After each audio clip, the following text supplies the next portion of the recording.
Good afternoon, I'm Lloyd Robertson in Lake Placid with Bernie Pascal as we come forward for the big game. Bernie, I suppose Canadians are forever hopeful. Well, we're still looking forward to an exciting game today, Lloyd, and I think goaltending could be the key, as you mentioned at the outset. Paul Pajot obviously has had some super games for Team Canada. He's the key as far as Canada's performance today, and I don't think they'll be blown out of the building at all. They'll skate with the Soviets. It should be an entertaining game. We're going now to Olympic Arena for Ron Roosh and Tom Watt and the commentary on Canada and the Soviet Union. Thanks very much, Lloyd, and let's take a look at your screen right now. There are a number of champions right there. On the right of your screen, Doug Risebrough, that's Doug Jarvis, Brian Engblom, and a fellow who played some pretty good goal for the Montreal Canadiens as well, Ken Dryden. And they are here to cheer Canada on. A tremendous amount of excitement. There always is when Canada plays the Soviet Union. It's been a long period of frustration. The last time Canada defeated the Soviets in an Olympic game was back in 1960 at Squaw Valley when they won 3-2. But since then, they have been beaten in the Olympics of 64, 68, and then, of course, now we're back again after that 12-year absence. What's going to happen? Well, we should see. Tom? Well, the secret to Canada's game is to do a good job checking. The Soviets have the advantage of being a fast-breaking team, very aggressive team around your own net. Canada's game plan is to try to forecheck well, stop them from moving out of their own zone, put a lot of pressure on them, delay them as much as we can, try to force a mistake inside their own zone. There's the coach of the Soviets, Viktor Tikhonov. In goal for Canada will be Paul Pajot, the youngster from Shawinigan, Quebec, actually born in Gatineau, Quebec, but plays in Shawinigan with the Cataracts there in the Quebec Major Junior Hockey League.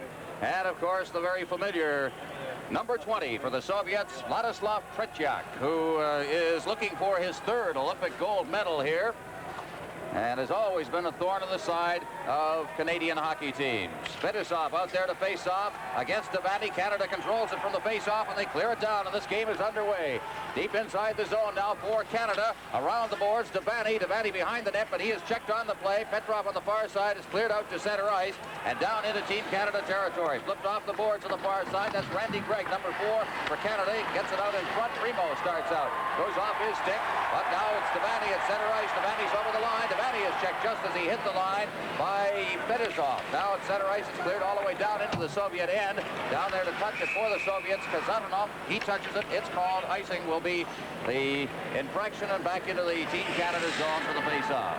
Both teams making changes after only 33 seconds. And against the Soviets, when the pace is so quick in the hockey game, you can't have the team out there too long. You've got to make the quick changes. First change being made by both clubs after only 33 seconds. From the face-off, it's cleared out to center ice past Starikov. He goes back, just backpedaling, and then threw the puck away. Maxwell's down to the line, but he was checked again. Now to Barry on this side, but offside, as the player was trapped inside the blue line, so a face-off just outside the Soviet line. There's Ken Barry. He's had a pretty good Olympics, really. He is 4 goals and 1 assist in the 4 games he played. Of course, had that hat trick against the Dutch team. Barry, a youngster, played with the Westminster Bruins, plays at Denver University now. Here's Barry over the line with it now. Barry into the corner. He falls in against the boards. After it is Maxwell. Poked behind the net. Fetisov has it for the Soviets. Fetisov, that long lead pass, and he put it right on the stick of McLean. Tries to get it in front of the net, and it knocks high into the air. And then Flukov gets it. Rolls it in front of his own net. There's Fetisov with a lot of pressure on him. Maxwell around the net, gets it out to center ice. McLean waits for Mates to get onside, then clears it over the line, but it's called right back out to center ice by Vasiliev. And down into his own end goes Spring. He'll touch it, and it's called on the icing. We had a good example of Canada's type of forechecking. Canada today is going to forecheck 2 men deep, 1 man in the middle, and then their 2 defensemen playing regularly on the point. And there was a good example there where the Soviet defenseman just turned and tried to throw that puck up through the middle, and Paul McLean was standing there just ready to trap him, got the opportunity just inside the Soviet blue line. But that 1 man has to take away the long pass. The face-off inside the zone, and Golikov gets it into the corner. Ilya Letvinov gets slammed in against the boards, but it's cleared out to center ice. Now it is Alexander Golikov. He hits the line, but is taken away there by Canada once again as Davidson makes the check and is flipped in over the blue line. Now moving in after it is Nil. He gets it in the corner. Glenn Anderson. Anderson trying to get it front. There's shot. He scores! Jim Nil has scored, and Canada has taken the lead 1-0. Great play in front of the net and a great shot. And listen to this arena. It's just erupted. Canada has the lead, 135 in. The play was really made coming out of the side, coming off the side by Glennie Anderson. Glennie controls the puck, throws it, the rebound comes off. Ronnie Davidson, Jim Nill just moving off the side, beats Vladimir Trechak. Another look at it, Jim Nill controlling that puck inside. Davidson moving the puck back and through. Here's Jim Nill moving in. Jimmy Nill always uses the wrist shot, never slaps the puck. Great shot, Canada goes ahead 1-0. Well, what a great start for Canada. Here's Peary, rink-wide pass. He goes deep into the zone. Backboard for the Soviets is Spidisov. He clears it around the boards. Maltsev digging it out, clears it out to center ice. At center ice, Dalvis gloves it, knocks it down, and the puck is cleared inside the blue line. We'll get the official scoring on that in a couple of moments as Canada's in forechecking. Peary's in there. Dalvis is in there as well. It goes around the boards. Spidisov has it. Spidisov clearing it out to center ice. Now at center ice, it's picked off by Canada. Anderson loses it. It's right in front of them. They shoot, and it's over top of the net as Pajot appeared to get a piece of that one. Now it's high in the air. They jam it in there. Puck is cleared in against the boards. Peary flipping it out into the crowd, and it's called for a face-off. This is CTV, Canada's Olympic Network. Go, Canada! Canada, get going. Go for the savings and values you'll find at Sears right now all across Canada. Save 25% on Sears Fashion Light soft side luggage. Save $50 on a Sears Kenmore Powermate vacuum. And save 15% or more on a 4-piece living room suite. See these great values and more right now in Sears new catalog and Sears retail stores. So let's go, Canada. Get saving at Sears. It's in the Soviet zone, now cleared out to center ice. Down over the line comes Petrov, but he is checked as coming back to make the play there was Don Spring. It's in the corner, cleared behind the net. Spring's got it. Around to this side now. Hindmarch going in against the boards. That's Devaney in the corner, trying to pin it in there, and it will be called for a face-off in the Canadian zone. The official scoring on that goal, Jim Nill from Davidson and Anderson at 1:35. There's the great Valery Harlamov. Many people say he is in his final Olympics and perhaps his final appearance with the Soviet national team. I would suspect that whole line of Petrov, Harmalov, and Mikhailov, this may be their last hurrah. Face off to the right of the Canadian goal, taking the draw for Canada. Kevin Maxwell comes back to the blue line. There's the shot. It's just wide of the net and on the far boards now. After it is McLean, but he can't get it. It's taken by the defense. Joe Grant clearing it rink wide up to center ice. Ken Berry racing after it, but meeting him to the puck is Billy Lentonov. Now it's cleared over the line. Maxwell can't reach it. Billy Lentonov goes back. He's behind the net, clears it all the way around the boards and down into Team Canada territory. Terry O'Malley's backboard. It'll be caught on the icing here and brought back into the Soviet zone. There's Joe Grant from Niagara Falls, Ontario. Kitchener Rangers is where he played his junior hockey in the University of Toronto the last couple of years under our cohort here, co-coach for the Canadian team, Tom Watt. Well, Paul Pajot had to make a great stop when there was a mistake made by the Canadian defense all by themselves in front of the net. He just got that leg and stick over in time. Face off to the left of the Soviet goal. Maxwell's chased out of there. Also chased out is Vladimir Golikov, one of two brothers, and his brother, Alexander, moves in. He'll take the draw against McLean. From the face-off now, McLean kicking it into the corner, races after it. He and Fedosov, and it's flipped behind the net.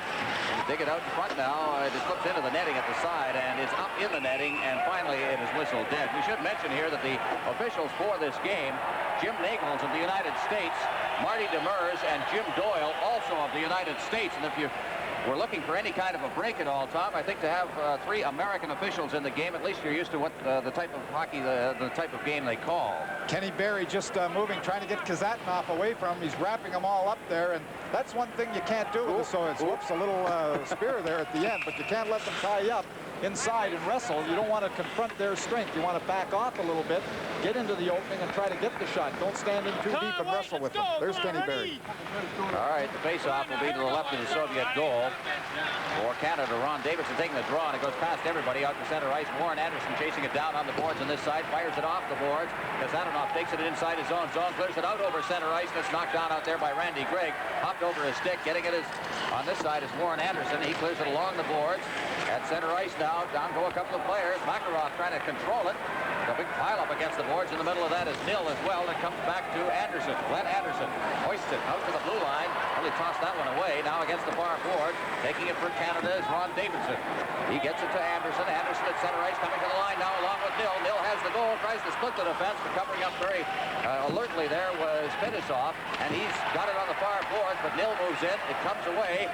And taking it away for the Soviets now against the boards on this side. It's Makarov. Makarov check. Davidson's in there. It's right in front of it. The shot is right off. The rebound. They shot it wide with an open net to shoot at. Here's into forecheck. He's got the puck, trying to roll it in front. Boy, Canada's been doing a great job forechecking. Puck is cleared to the far side now. Cleared down to the line, knocked down. And the Soviets come to the line. It was knocked down with a high stick, and it'll be called for a face-off in the center ice area. Wow, what a chance for Canada. Brad Carey all by himself just blasted the puck wide, but the puck came loose. Makarov being loose with the puck inside his own zone. Brad Perry breaking all the way in. Just a shot just missing the edge of the net. And Glenn Anderson coming back with the rebound. Just lifts the puck wide. Oh, what an opportunity with that open net. Just lifts the puck wide. Play underway from the face-off. It's down to the Soviet end again. Down there is Vasiliev. He goes into the corner after it. Takes a shot from Perry. It's cleared around the boards. As the blue line waters moving in into the corner to Pancic. He kicks it along the boards, controls it, and then is checked again, and the Soviets come away with it. As clearing it up to center ice is Lebedev, but his long lead pass is intercepted by Spring. Now checked on the far side there is for Canada is Dalvis, and the Soviets come back in, but a check is thrown. Here's a shot, and it just misses on the far side. That shot taken from just inside the blue line by Krutov. Now the Soviets control it inside Team Canada territory. Maltsev along the boards. It comes out to the blue line. Still kept in. Fired into the corner. After it there is Lebedev. Lebedev takes a check by Dalvis. It's rolled out in front. There's nobody there. Maltsev dropping it off to the blue line. There's the shot. It drifts wide. Taken by Starikov from the blue line. Now Spring shooting it down the ice to take the pressure off. It misses the Soviet net, so we'll have icing here. As back to get it is Starikov. This is CTV, Canada's Olympic Network.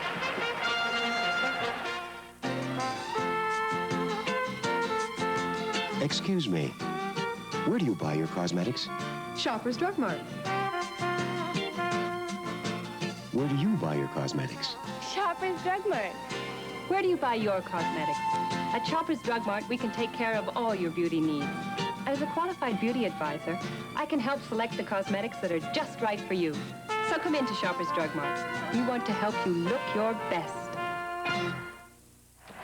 Face-off, the puck is in the corner. Canada trying to come away, and here they come. Out to center ice comes Canada with Joe Grant leading the rush. He hits the line. Grant working for the corner now, getting a man in front, but he's ridden in against the boards by Bilya Letdinov, and out at center ice, it's the Soviets. In over the line now, Harlamov.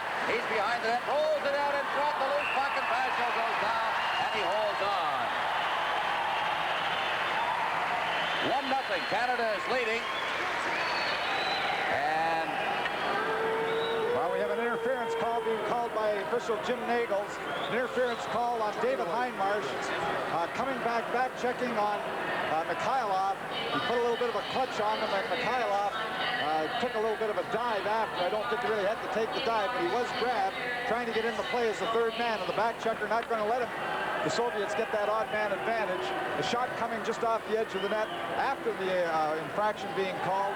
Paul Peugeot forced to make an excellent save, and that's what Canada has to have. We've got goaltending if they're going to be successful today. Hindmarsh off for interference at 6:08. Canada leading 1-0. The Soviets on the power play. In the corner it goes. Controlling it is Golikov. They have the two brothers out there behind the net. That's the other Golikov, Vladimir. Out in front, it's hoisted out to the blue line. Kept in by Fedosov at the blue line. He's working the point positions along with Kazatanov. Fedosov with the puck over to Kazatanov. In deep now, taking it is Makarov. Makarov circling into the corner. The two Golikovs are out in front of the net. It's back out to Kazatanov. Here's the shot in front, and it's deflected away by Randy Gregg. Now, over on the far side, Alexander Golikov out in front for Victor Golikov. Puck goes down, it's loose in front, and Canada clears it away as Randy Gregg got his stick on it and shot it down the ice. 1:17 remaining in the penalty. Behind his own net, Fedosov. He leaves it for Golikov. Vladimir Golikov on his way out of the zone. The passes to his brother Alexander. Over the line. Stops up in against the boards. Clears it out to the blue line. Kazatanov, number 7, has it. Flips it into the corner. Canada gets it. Shoots it along the boards. Anderson. Glenn Anderson in against the boards. Trying to control it, but unable to. It's back to the blue line. Makarov is there. He flips it over for Kazadanov. Kazadanov checked, and Anderson takes it. Anderson can't control it inside the blue line. Here's a chance, and a good save there by Pajot. Puck is rolled down the ice, as getting it inside the zone was Primo, and he shot it down right on the Soviet goal. Puck is cleared right wide. We've got 35 seconds left in the power play. Over the line come the Soviets. Carrying the puck is Makarov. He's chased in against the board. The puck is cleared out to the blue line. Bidisov rolling it over for Slukov. Over to the far side. That's Makarov. Back out to Bidisov. Bidisov winding up. There's the shot. Rebound. And it's picked up by Canada. Fired off the glass and down the ice. 14 seconds left in the power play. And the Soviets and Canada both change on the fly. Now it's Bidisov. Feeds it off. Coming out of his end. Schwartzov out over center ice. Barry takes it, but he's unable to control it. It's in against the boards. Out to the blue line now. The penalty is ended. Puck is rolled in front. Canada's trying to get it out. Kept in by Bidisov. He shoots it in near the area in front of the net, and getting down on his knees and covering it up is Waters, and he'll hold it for the face-off. Paul Darris in the middle of your picture there along with Spring. And the face-off will be to the right of the Canadian goal. David Heinmarsh coming right off that bench, and when Tim Waters was trying to cover up, just made sure that the Soviet player, Balderas, wasn't able to shove that puck underneath him and get the opportunity just going right through him. Pajot all by himself here now. The first stop, great stop, the rebound. He got help to arrive to ice that puck after that great stop off the edge of the crease. Well, it killed off the penalty. Canada leading 1-0 on a goal by Jim Nill. It's cleared off the boards. Barry can't control it. Against the boards, they get it out to center ice. Turning with it is Balderas, one of the quickest men in world hockey. He tried to get around O'Malley, and O'Malley did a good job of playing the man on that one. So he knocked Balderas down. Now Canada coming out. It's cleared right wide by McLean. Racing it after it is Barry, and it's called on the icing. It's back to touch it before Barry can reach it is Vasilyev, and it'll come back down for a face-off in the Canadian end. Well, there's an example of a little excitement by the Canadian team. Just throwing that pass a little too soon, making the long, difficult pass when the easy one could be made.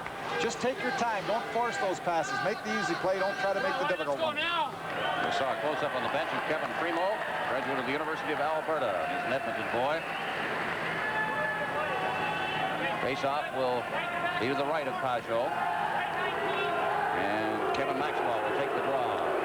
You hear the shy boo, which is, of course, that Soviet word for puck. The chant here in the rink. Puck is kept just at the line. Here's a quick shot off the stick glove of Pajot. In against the boards. After it there for Canada's McLean. He can't get it. It's out in front of the net now. They try to get a shot away, and it's cleared away by the defense. Keeping it in at the blue line is Pervukin. And now just chopping away at it. A lot of checking going on. Here's a chance for Maltsev. That went off a stick and up into the crowd. No, it didn't. It hit the glass behind the net. Now it's in the corner.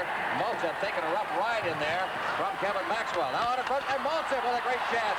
And it's cleared away and out to center ice. Here comes Barry, and Barry had to roll off his stick. Great chance there for Maltsev, but Pajot was equal to that one.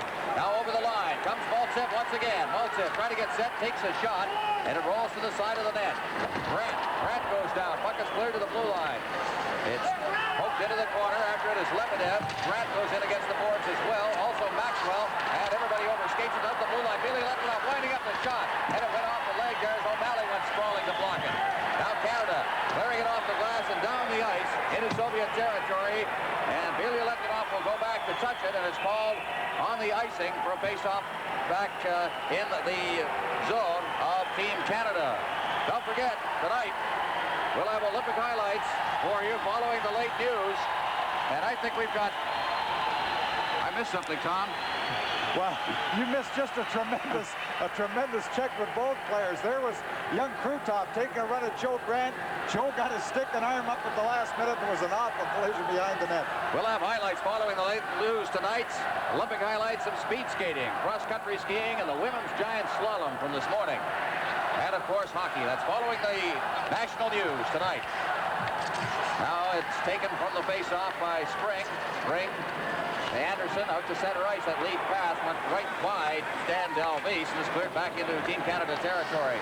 Here's the chance for the Soviets as they work in. Harlamov trying to get in front of the net, but coming back and making the check is Peary. Now hit against the boards. It's flipped along the boards. Delvise has bounced it out in front of the net. And after it on the far side now is Peary. Peary at center ice. He gets it up against his chest, but the Soviets get control of it again. Harlamov over the line. Harlamov trying to make a move on the net, and the puck just rolls to the the side of the net is in there as well was Mihailov.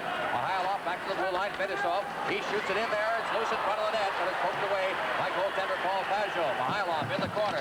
Check thrown on Petrov, the centerman on this veteran line. Now Mihailov, number 13, back out to the blue line, Fedosov. Here's the shot. It strips wide of the net and bounces up into the crowd, and is called for a face-off. Hooking penalty going to be called by Jim Nichols again. Canada going to be short to Randy Gregg. Randy Gregg coming over to the box along with referee Nagels. A hook is going to be the call. We see the action in front of the net. Warren Anderson's trying to stop the original shot. Paul Pajot being in, and Randy Gregg saying, well, what am I doing? Look, there's the arm going up. 10:47 the time of the penalty. Gregg off for hooking.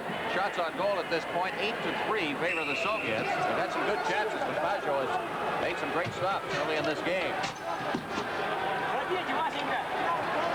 Face-off will be outside Canada's blue line. They're playing shorthanded for the second time, but they lead 1-0 on Jim Nils' goal at 1:35 of the first period.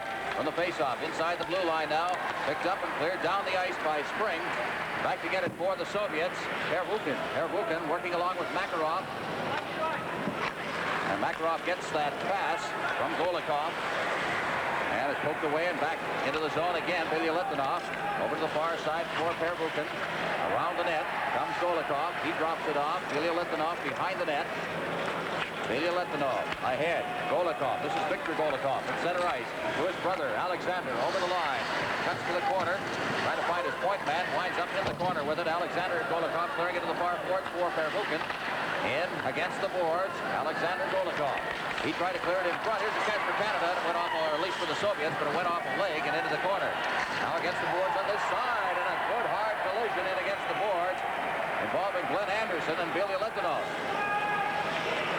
Now the Soviets again trying to come out. It's fed back for Pervukin.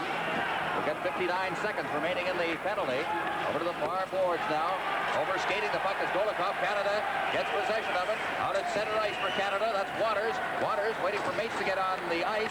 Now clears it along the boards. Primo in forechecking, but controlling the puck for the Soviets. Billy Litvinov. He gets it over to this side for Pervukin. Pervukin can't get out of the zone. It's dropped off for Makarov with 34 seconds left of the penalty. Makarov is over the line. Makarov cutting for the far boards. Now Lebedev looking for that pass around the boards, and he gets it on this side. Out in front of the net. It's taken into the corner again. The Soviets just skating around with it now. That's Krudov. Krudov out to the blue line for Siliev. Winding up. There's the shot, and it drifts wide of the net with Krudov right in front. Now to the far side. Kept in by Starikov. Into the corner it goes with 10 seconds left of the power play. Taking it now is Krudov. Krudov trying to get it out in front. Gives it to Lebedev. Out to the blue line. Just keeping it in there with Starikov. And the penalty has expired. Breakaway getting back into the play now. Here's the shot. It's blocked at the defense. Comes over to this side. Shot into the corner. And Canada successfully killed off the penalty. Now into the corner on the far side. For Canada, that's Primo jamming in there. Here comes Canada with Randy Gregg. The lead pass. Breaking down on the left side. Heinmark. He's over the line. And the puck is cleared out by the Soviet defense. Back in over the line for the Soviets. That's Lebedev. He tried to get a shot away. And then it dropped it. There was nobody there. Intercepted by Heinmark. At center ice, it's O'Malley. He winds up from center ice. It's blocked by Fredjak and cleared behind the net. For the Soviets, Vasiliev. Vasiliev clearing it out to center ice. It's just dropped off there. Down over the line comes Krudov. He gets the shot away. The rebound is cleared out to center ice. And knocking it down out there is Starikov. He feeds it back to Vasiliev. Vasiliev out over center ice now. Carrying the puck is Sfortsov over the line. Sfortsov for the man in front. Now rolls it in front. They score. The puck is passed by Sfortsov in front of the net. And the Soviets have evened this hockey game up. Sfortsov breaking wide, just threw the puck into the pile in front of the net, and whether it touched Balderas or one of Canada's men going in trying to cover him. We see Sfortsov going wide on the one-on-one situation. He just throws it over, and there we see two defenders. It may have gone off the back checker coming back. Whether or not Balderas touched it or not, I'm not sure. There's the lob pass just coming across. Two Canadian players checking on Balderas, but the puck going in behind Pajot. We'll have to wait for the official announcement. Sfortsov will obviously get a point on it. It's a 1-1 tie here as the puck is cleared into the corner. After it, it's cleared down the ice. There'll be icing on this one if it has enough juice. It does. It goes down. Fedosov will be touching it, but the icing is waved off. They felt he could get to it before it crossed the red line. So now it's Kazatonov at center ice, over the line. Now down into the corner. Sfortsov in the corner after it. They jam in there, comes to the area in front of the net, rolls right into Pajot, and he holds it. We'll have a face-off in the Canadian zone. Helmut Balderas scoring the goal. Another look at it. Sportsov just lobbing that puck across in front of the net. And we still don't see who touches it, whether it went off the Canadian defender coming back with Balderas or whether Balderas was able to get a stick on it. We're not sure, but getting credit for the goal, Helmut Balderas. And the assists on it, Sportsov and Shlutov. Shlutov setting it up, of course. Face off to the left of the Canada goal. There's a shot, a screenshot, too. Just kicked away by Pajot over the far boards now. Anderson, Glenn Anderson, gets it out to center ice. Anderson chasing after it as he comes to the line, but coming back to make the check on him. That was Petrov. Petrov at center ice, hitting the line. Petrov over for Mihailov. He gets to the side of the net, but he had the short side, a bad angle to shoot at, and it winds up against the boards for Harlamov. Shot from the blue line by Pervukin. It's blocked. Here's Pervukin again. The shot comes right in. Here's a chance for Petrov. Rolls in front of the net, and down goes Spring, and it's underneath him, and he holds it for the face-off. Well, Team Canada doing a good job defending, but this is the problem with taking the penalties. Canada has taken 2 penalties early, and what you do is you get yourself in a mindset. You have to defend. Here's Johnny Spring just sprawling in front of that shot, bringing it under him to kill it. But your mindset then is in defense. Defense, you're defending all the time. Now Team Canada's even, and it's tough enough trying to get back on the attack again and trying to put some pressure on the Soviets. There you see Boris Mihailov, another veteran who has been, well, his first Olympics, 1972. He's looking for his 3rd gold medal as a hockey player. Now from the face-off, Harry O'Malley clearing it out to center ice. Shots on goal, by the way, 14-3 favor the Soviets. The Pajot has been busy. It's a 1-1 tie at center ice. It's fed back into the Soviet end. There it's taken by Vasilyev. He gets it out to Makarov. Makarov over for Starikov, the defenseman. He gets to the line now, trying to fight his way through, and he is bumped off the puck by O'Malley, who came across. And against the boards on this side now, it's Canada trying to come out at center ice. Overskating the puck is Heinmarch. In against the boards, it comes down into the Soviet end. Back is Vasilyev along with Devani. Cleared around the boards. In for checking is Heinmarch. It's cleared out to center ice. Here come the Soviets now with Makarov over the line. Makarov. And he is bumped off the puck. Coming back to get the puck is Devani, and he clears it out to center ice. There's taken by Starikov. Starikov shooting it in. O'Malley deep in his own end. He's standing there. O'Malley firing it off the boards. And Canada coming away with it now. Here comes Canada with Maxwell. Maxwell over to the far side. Taken by Grant. Grant. Now to McLean. McLean at center ice, working to the line. He's checked by Vasilyev. He fights for it, but now coming in to take the loose puck and feed it back was Maxwell, but the Soviets again come away as Maltsev's got it. Maltsev over the line. Maltsev cutting into the slot. Maltsev getting set, and he banned on the shot as he was harassed all the way down by Canberry, and he took a hard hit in the corner. Canada's out to center ice with it. Down over the line they come. Maxwell winding up. The shot went off a leg behind everybody, and there's a shot that's just wide of the net taken by McLean against the boards. It's hoisted up into the crowd, and it's called for a face-off. This is CTV, Canada's Olympic Network. I got an invitation, but not in the mail. I grab my invitation every morning without fail. I'm shaving close and comfortable, on that you can bet, since I got an invitation from Gillette. Now for a limited time only, get the special edition Atra invitation. The same pivoting head and face-hugging action that made Atra Gillette's best shave. At a buy now price. Atra invitation from Gillette. Face off, the puck is out at center ice now, down over the line for the Soviets. That's Starikov. Into the corner it goes. Balderas fighting for it in there. And they try and pin it in. Canada will, but it's poked away from Supancic. In against the boards. Shlutov around behind the net. On this side, Sportsov is in for checking as well. Canada trying to halt play if they can, and they do. Waters pinning it in, and is called for a face-off. During our first intermission, part of our package will include highlights of the Czechoslovakia-Sweden game, which was played just before this one here at the main field house, and an exciting hockey game that one was. Ernie Pasco will have those highlights for you, and a very interesting result of that game, too. Here's a shot as the puck is wide of the net. So watch for that during our first intermission. Now Billy Letonov out in front of the net. The chance for the Soviets. Shlutov trying to get the shot away, but Canada comes away with it now at center ice. Out at center ice, it's Spring having trouble controlling it. The Soviets come right back. Down over the line comes Sportsov. Sportsov dropping it back to Balderas. Balderas over for Shlutov, and the shot is blocked at the defense. Canada trying to control it, get it away. Now they have it. Out comes Canada. Tim Waters at center ice. Zupancic. Zupancic with Peary as he goes over the line. Peary's got a chance in front of the net, but he's taken from behind. And Canada going for a change on the play. Blew a good scoring opportunity. Now Balderas over the line. His shot is wide of the net. In deep is Mihailov. He's behind the net. Can't get it. After it is Balderas. It's cleared around to the far side. Zupancic spinning it and kicks it along the boards. Joe Grant will hold it in along with Petrov, and it's called for a face-off in Team Canada territory. Well, although it looks like Canada blew an opportunity with Brad Peary moving in, dropping it in the middle of a change, that's when you have to change. You have to change when you go on the other team's end. You can't change when the puck's in your end. There's a lot of pressure on you, and there was a lot of pressure before Canada broke out. And that's the time you have to make the change when you're going the other way with the puck. All right, the face-off. Go Canada go here in the Olympic Arena at Lake Placid. Canada and Soviets deadlocked at 1 with 2:19 remaining in the period. Territorially, it's been a Soviet period. Canada's done a pretty good job around its own net. Not had a tremendous number of great scoring chances. In against the boards, although the shots on goal wouldn't indicate that. Now in the corner, Joe Grant trying to pin it in there, and it'll be held for a face-off again to the right of the Canada goal. There's Boris Mihailov, who is only one of 3 players in the Soviet Union to receive the Order of Lenin. He, along with goaltender Vladislav Tretiak and Vsevolod Bobrov, who played for many, many years with the team as a defenseman and later was a coach in the Soviet national team.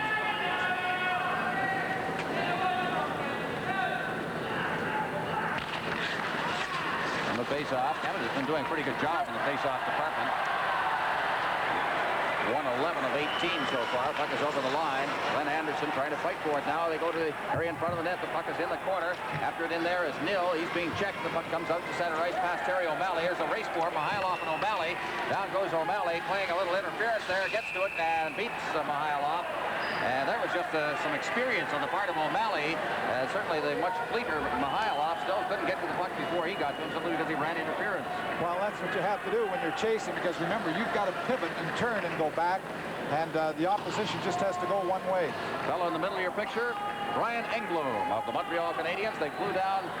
I'll tell you, they're in a rough schedule right now. Last night they were in Landover, Maryland, where they lost to the Washington Capitals.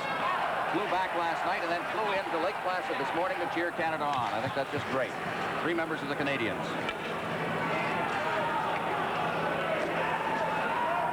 Heinmarch now will take the draw against Makarov.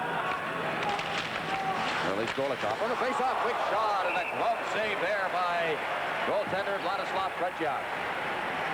Well, the importance again of getting that face-off, and it's interesting that John Devaney was waved out along with Golikov.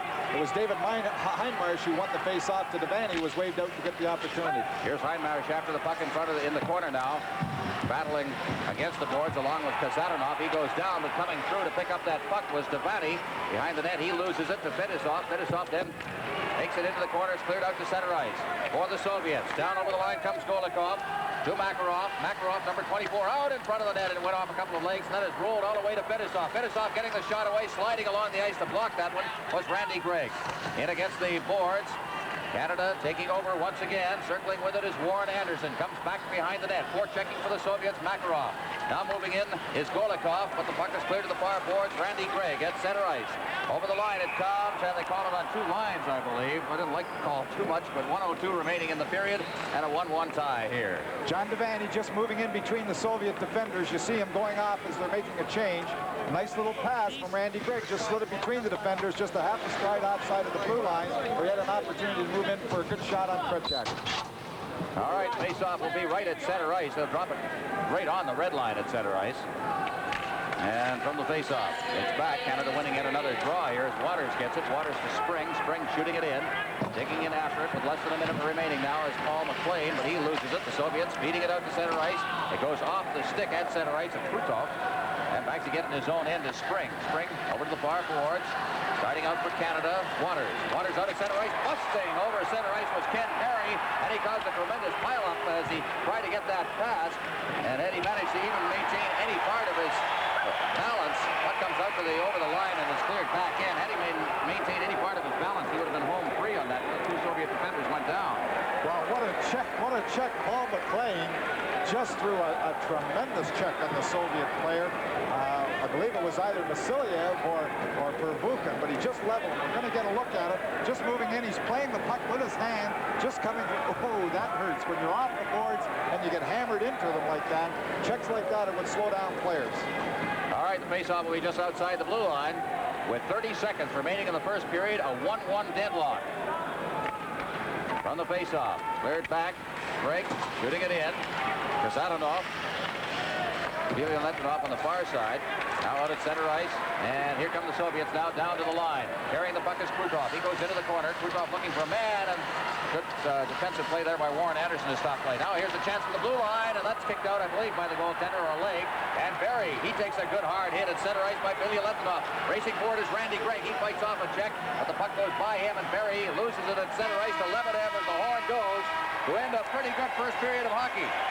Paul Peugeot going off, and you have to give Paul Peugeot a lot of the credit because a great deal of that period, Canada was under pressure, especially when they killed successfully 2 penalties against them. The Soviets having no penalties. Paul Peugeot, all his teammates out, give him a little pat there. What you have to have is that great goaltending in tight hockey games like this. 12-6, the shots on goal officially at the end of the first period. Of course, the Soviet Union had the territorial advantage, but Canada did a pretty good job in their own end of keeping things away from Paul Peugeot. So, a 1-1 tie, Canada versus the Soviet Union. This is CTV, Canada's Olympic Network. Yeah. What's the great name in sports?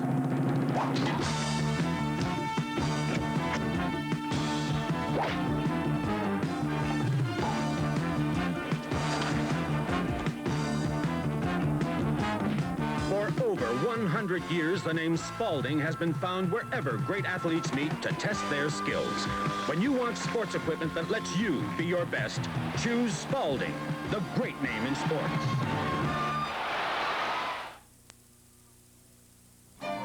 When the cost of oil went up, good old Jerry converted his oil furnace to gas.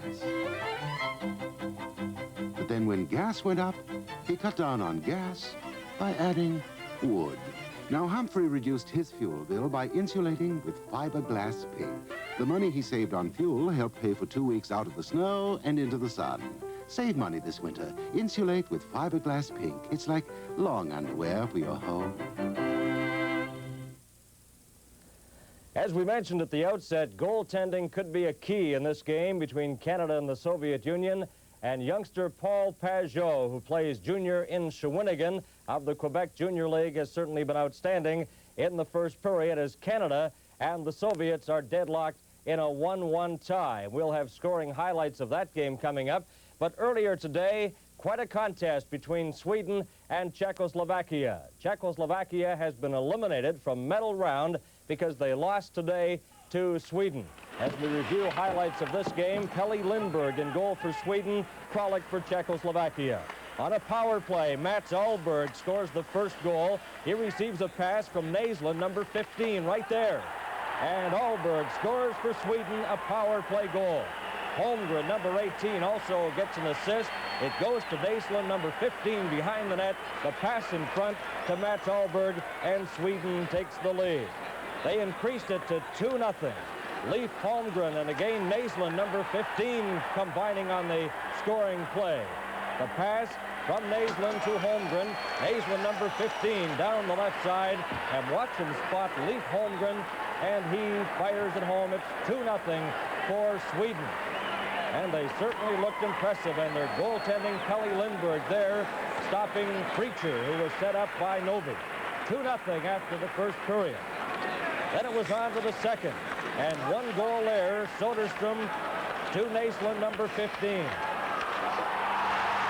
And it's 3-0 for Sweden, although Czechoslovakia outshot Sweden 17-10 in that second period. But the only goal, Naslund, a perfect setup from Soderstrom. 3-0 after 40 minutes of play. On to the third period, Lindberg, outstanding. Watch the save here he makes on Lukács, number 21. The youngster Lindberg, just 19 years of age.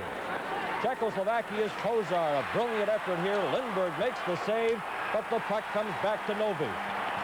Eriksson drops into the net to try to help out his goalie. but unfortunately they got the puck by him. But look at the move by Kozar. Lindbergh makes the save, loses his glove. Novi's there to get the rebound, and Czechoslovakia scores their first goal. Sweden came back goal, Lundqvist. They're all around, and Kralik made about 3 saves, but he couldn't stop the final one by Lundqvist, and it was 4-1. Here with Lindbergh pinned out of the net, Kozar sweeps around and sends it into the yawning net, and it's 4-2 for Sweden over Czechoslovakia. Czechoslovakia outshooting Sweden 43-26. And that was an exciting game earlier today, and one had to be impressed with the play of Sweden. They've eliminated Czechoslovakia from the medal round, and goaltending was the big story in that game. Youngster Lindbergh was the outstanding player, no question about it, just as Team Canada is getting great goaltending right now from Paul Pajot, 1-1 against the Soviets. And more coming up on our CTV coverage. We'll go to the skiing venue. And a reminder, this is CTV, Canada's Olympic network. 30, 40, 50. Now, the LWT series from North Star. Their style is born from function. Built to breathe because your feet breathe. Built to flex because your feet flex. Built light so your feet can fly. Heels that flare, soles that grip on impact. The LWT series from North Star. Keeping up with your feet. But sir, this new AES word processor is going to save us time and money, even for a company our size. Because it's much more than a typewriter, we can double our productivity. Watch. It can change sentences, rearrange whole paragraphs, all in seconds. And it types perfect copies at 540 words a minute. Welcome to the farm. Thanks, Dad. Congratulations, Mr. Frisley.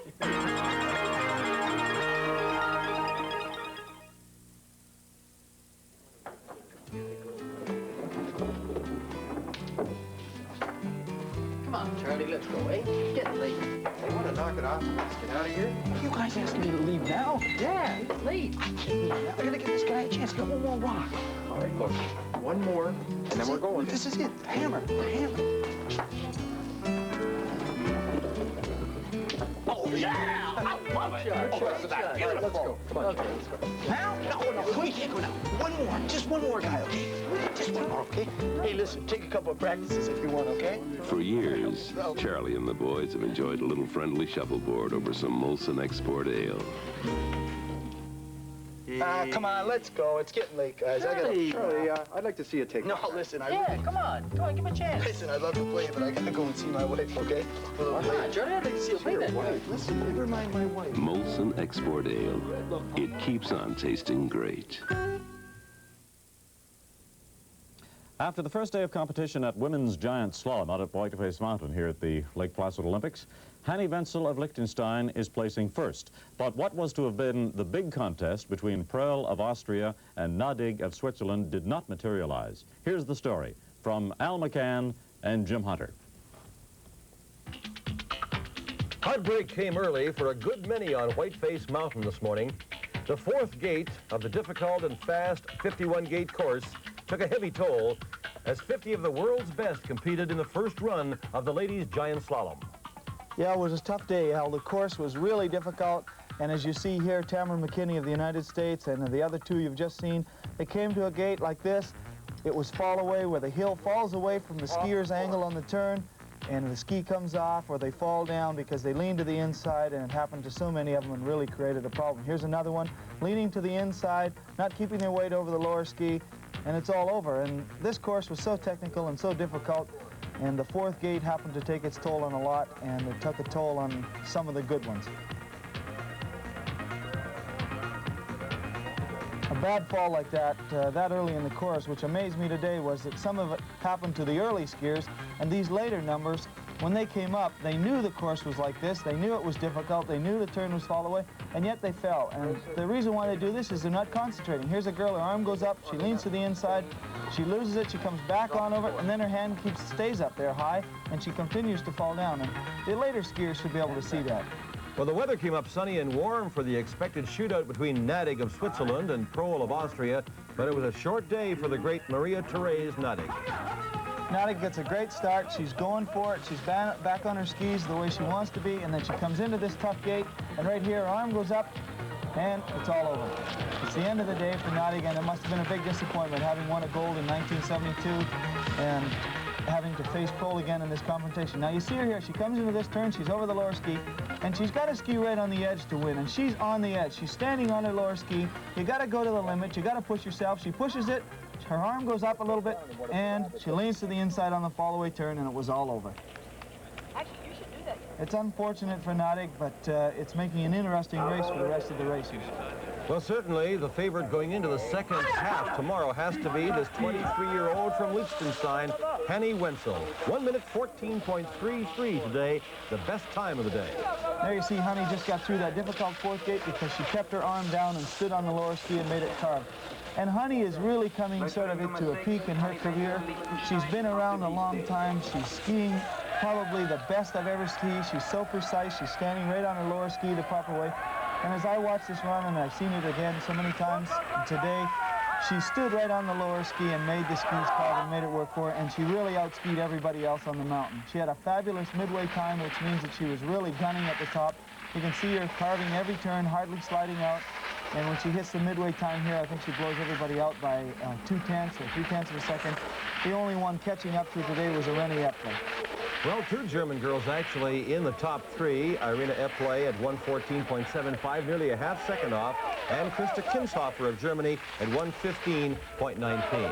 That great German team, you know, their accomplishments is coming through here at the Olympics. Well, you know, everybody went to the mountain today expecting the matchup between Anne-Marie Prol and Maria-Therese Nadig, but it wasn't all that good a day for Prol. But throughout our telecast, you've been talking about Prol and how great she is. She won the gold medal in the downhill. 7th today, mind you, nearly a second and a half behind. But you always say she starts just like a man, like Ingemar Stenmark. Well, we got a comparison here of Ingemar Stenmark and his gold medal run and Prol. And watch Stenmark start. He's way up high. He skates and pulls. Now watch Moser start. She's way up high. She skates and pulls. And I can't help but compare every time the downhill, the giant slalom, they were both the same. Well, she's a second and a half behind. She'll have to go big tomorrow. Canada's heroine at Innsbruck, gold medal winning Kathy Kreiner, coming off a 5th place in the downhill, was 11th today, nearly 2 seconds off the bronze medal time. And I talked to Kathy before the race today, and she said, I'll be doing my best job, what I know I can do. She said, I haven't trained much, I haven't run many gates, but she said, I'll ski my best. And I think Kathy did a really good job considering the fact that she hasn't trained much and she's concentrated mostly on downhill. There's a lot of pressure on her, and I think it was a great day for her, even though she's not in medal position. Tomorrow, the second run of the women's giant slalom. Jim and I will be there. You'll see it all on CTV. Next, we'll have the highlights of that first period of hockey action between Canada and the Soviet Union. This is CTV, Canada's Olympic network. The cross-country skier is one of Canada's most dedicated Olympic athletes. Through intensive training, he's learned to manage his body's resources. This is Lake Placid's Olympic cross-country course. Hello, I'm Alfred Powis. Getting the most good out of Canada's resources is our job at Noranda. As Canadians, we know how important our mines and forests are to all of us, so we manage our resources with great care. We export finished goods, not just raw materials. This is how Noranda gets the most out of this country's resources, to create jobs, prosperity, and a strong future for the nation. Like Canada's fine young athletes, we're proud to be Canadians, competing worldwide. Canada faces a must situation today, either a win or a tie against the Soviet Union, and failing that, they would have to hope that later tonight that Holland defeats Finland or gets 1 point, so Canada would advance into the medal round. But they're really holding their own against the Soviets right now. It's a 1-1 tie after the first period of play. Canada opened the scoring on a goal by Jimmy Nill, the native of Hannah, Alberta, gave Team Canada the early 1-0 lead. They had to kill off 2 penalties in that first period as referee Jim Nagels gave penalties to Hindmarsh and Gregg, but they did that successfully. Now here's the first goal. Davidson and Anderson combining with Jimmy Nill, and you'll see Ron Davidson move right in front of the net and screens goaltender Vladislav Tretiak. Now here's the play to Jimmy Nill, and he fires it past Tretiak at 1:35 of the first period. The spectators were on their feet. A great goal by Jimmy Nill. Paul Pajot has been outstanding in goal for Canada. On the one big play in the period, he robbed Krutov from close range as Nill. We get another look at that goal. Now here's Lebedev and Krutov, but Pajot deflects the puck over the top of the net. Just a dazzling display of goaltending by Pajot. And there it is again. He deflects that shot from Krutov. The Soviets tied it at 1-1. Alexander Skvortsev, number 26, combining with Zlukov and Helmut Balderas. Skvortsev down the right side, rolls the puck in front. Balderas is there to deflect it past Pajot, although we thought perhaps it had gone off one of the Team Canada defensemen. It's very close. Skvortsev, number 26, just dumps the puck in front. Balderas is there. He gets credit for the goal, and it's a 1-1 tie at this point. But it certainly has been an entertaining 20 minutes of play. Jim Nill scoring for Canada, and Skvortsev getting the goal for the Soviet Union, and that's how it stands at this moment, a 1-1 tie. We'll be going back to the Olympic Fieldhouse for the second period play-by-play coming up. This is CTV, Canada's Olympic Network. The soft touch royale.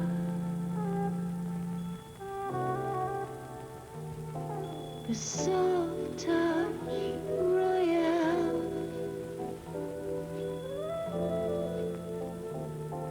The soft touch.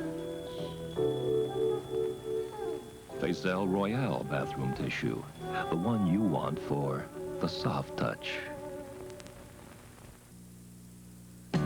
Man invented the wheel for transportation, but soon he craved a wheel for recreation too. That's how Uniroyal Laredos became man's biggest, baddest, wildest line of recreation vehicle tires. On or off the road in mud or sand, Uniroyal Laredos dig and grip and look unspeakably marvelous on vans and pickups and all-out 4x4s. See the Uniroyal Laredos, an unspeakably tough line of tires. There's been a great deal of fan support for our Canadian Olympic team. They've been literally deluged with telegrams and good well wishes from right across Canada. Just prior to today's game, our cameras visited the Team Canada dressing room at the Olympic Fieldhouse. And an indication of the great fan support, you'll see letters from students from St. Boniface School in Calgary, Alberta. A great deal of support from the residents of Calgary. Of course, the Olympic team has been based in that city. And these students from St. Boniface School sent drawings and signed the cards with good well wishes to Team Canada. And in terms of telegrams, there was one in the dressing room 20 feet long. And telegrams from right across the entire country, all offering their support to Father David Bauer and all the Olympic team, General Manager Rick Noonan, the coaches, and the players.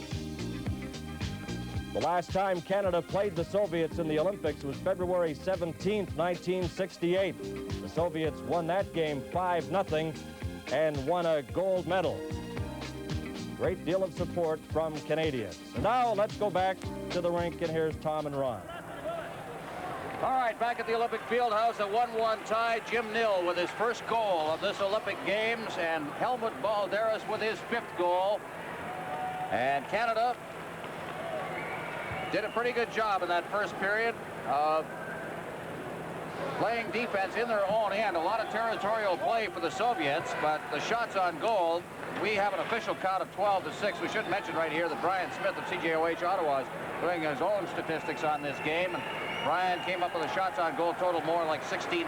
But as I said, a lot of them from bad angles. A lot of shots have been blocked by the defense. The Team Canada's done a good job in that department. The puck is cleared from the face-off down into the Soviet end to finish off around the boards on this side. It is taken and cleared out by Harlem off the center ice. He can't get by the defense. And coming back is Randy Gregg. There's a shot. He scores! Randy Gregg has scored, and Canada has taken a 2-1 lead 19 seconds into the period.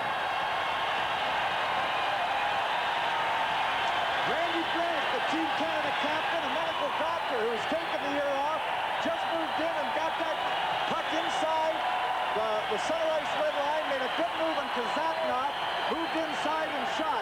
Here you see the check being made. Randy Gregg coming up with the puck. Now watch this little move by under Kazatnov. Just inside, shoots. Trechak seems to have trouble on the glove side. Gets a piece of it, but the puck goes in. Canada head goes ahead again. 2-1 on the long shot by Randy Gregg. Randy Gregg unassisted. At the 19-second mark, and Canada, for the second straight period, is struck early. They scored their goal in the first period at 1:35. 2-1. Canada is leading. And from the face-off, the Soviets have the puck once again. Starikov trying to feed it along the boards. Couldn't. He has to go back into his own end for it. In for checking for Canada. That's Maxwell. Maxwell can't reach it as it's cleared out to center ice. McLean over to Waters on this side. Boy, the crowd's come alive here as Maxwell shoots it in. McLean going in deep for it. Maxwell trailing. He's got the puck. Maxwell flipping it along the boards, chasing it, but the Soviets have it. Coming out of his own zone now, down over the line for the Soviets. It's cleared behind the net. Canada takes over once again. Spring, he can't get it by. The puck is cleared to the side of the net. Hugging the post there is Pajot. They waltz it around behind the net, and now Canada coming away with it. Starting out is Maxwell. Maxwell over to Waters, out at center ice for McLean. It went right through his legs. Maxwell trailing on the play. Maxwell in the shot side, and he got a backhand shot away. Now it's McLean. McLean unable to get by the forechecking of Valderas. Now it's cleared back inside the zone, flipped off the back boards. And out to center ice, the Soviets down over the line. Overskating the puck on the right wing was Makarov. Now Canada, Maxwell getting into the blue line. Now there's a shot that tripped wide of the net off the leg. Waters behind the net. He pins it in against the netting, and it's called for a face-off. So the teams will change. Canada's taken the lead. We're a minute and a half into the second period. They lead 2-1. There's the referee, Jim Nagels, from the United States. All of the officials in this game are American. Well, I'd like to call some penalties against the Soviets. Right there, Valderas just gave Donnie Spring a shot. Here he's pushing behind the net. Team Canada trying to keep them away. There's a little shot, a little tap. That's what we don't want to do. We don't want to retaliate there. But no, there doesn't seem to be any penalties for the Soviets. They got a credit card. Victor Golikov facing off against Ron Davidson from the face-off. Pervukin moves in, but it'll be called as there was some infraction along the rim of the face-off circle. There's the team captain, the hero of the moment, Dr. Randy Gregg. And close up there, Vladimir Golikov. On the face-off, back to Pervukin. He winds up. The shot is blocked by Neil out at center ice. Race for the puck with Anderson. They're coming across and cutting off any further play there with Billy Letonov from the right defense spot. Now it's cleared out over center ice. Just getting his stick on it to break that play up was Joe Grant, and Canada comes right back. Over the line comes Davidson. Davidson trying to get around Makarov. It goes into the corner. Racing after it on this side is Grant. It's cleared out to center ice, and coming across ice is Terry O'Malley. O'Malley beating it along the boards. Now turning. It's Alexander Golikov. Anderson, he is partially checked, but the puck comes over the line now. With it is Makarov looking for a man in front. Here's a chance. The shot is wide of the net. It comes out to Pervukin. Pervukin into the corner. Grant's got it. Grant flipping it behind the net. There's nobody there. Makarov gets it out in front. Here's a chance for the Soviets. Another shot, and it's off the shoulder of Pajot and into the corner. Good stand-up goaltending there by Pajot. Out at center ice. Down the line, Peary. Peary working for the corner. Still got that puck as he fights his way behind the net. Peary doing a great job as he is spun around at the side of the net. Peary still in after it. Also moving in is Dalbese. The Soviets try to bring it out, but it's intercepted by Zupancic. Here's the shot. Scores! Canada's taking a 3-1 lead. Oh, look at the celebration in this Olympic field house. It's going crazy. 3-1 Canada. I don't believe it. It's great. It's absolutely fantastic. Grant Peary, who's been moved up to forward. He's been playing in defense.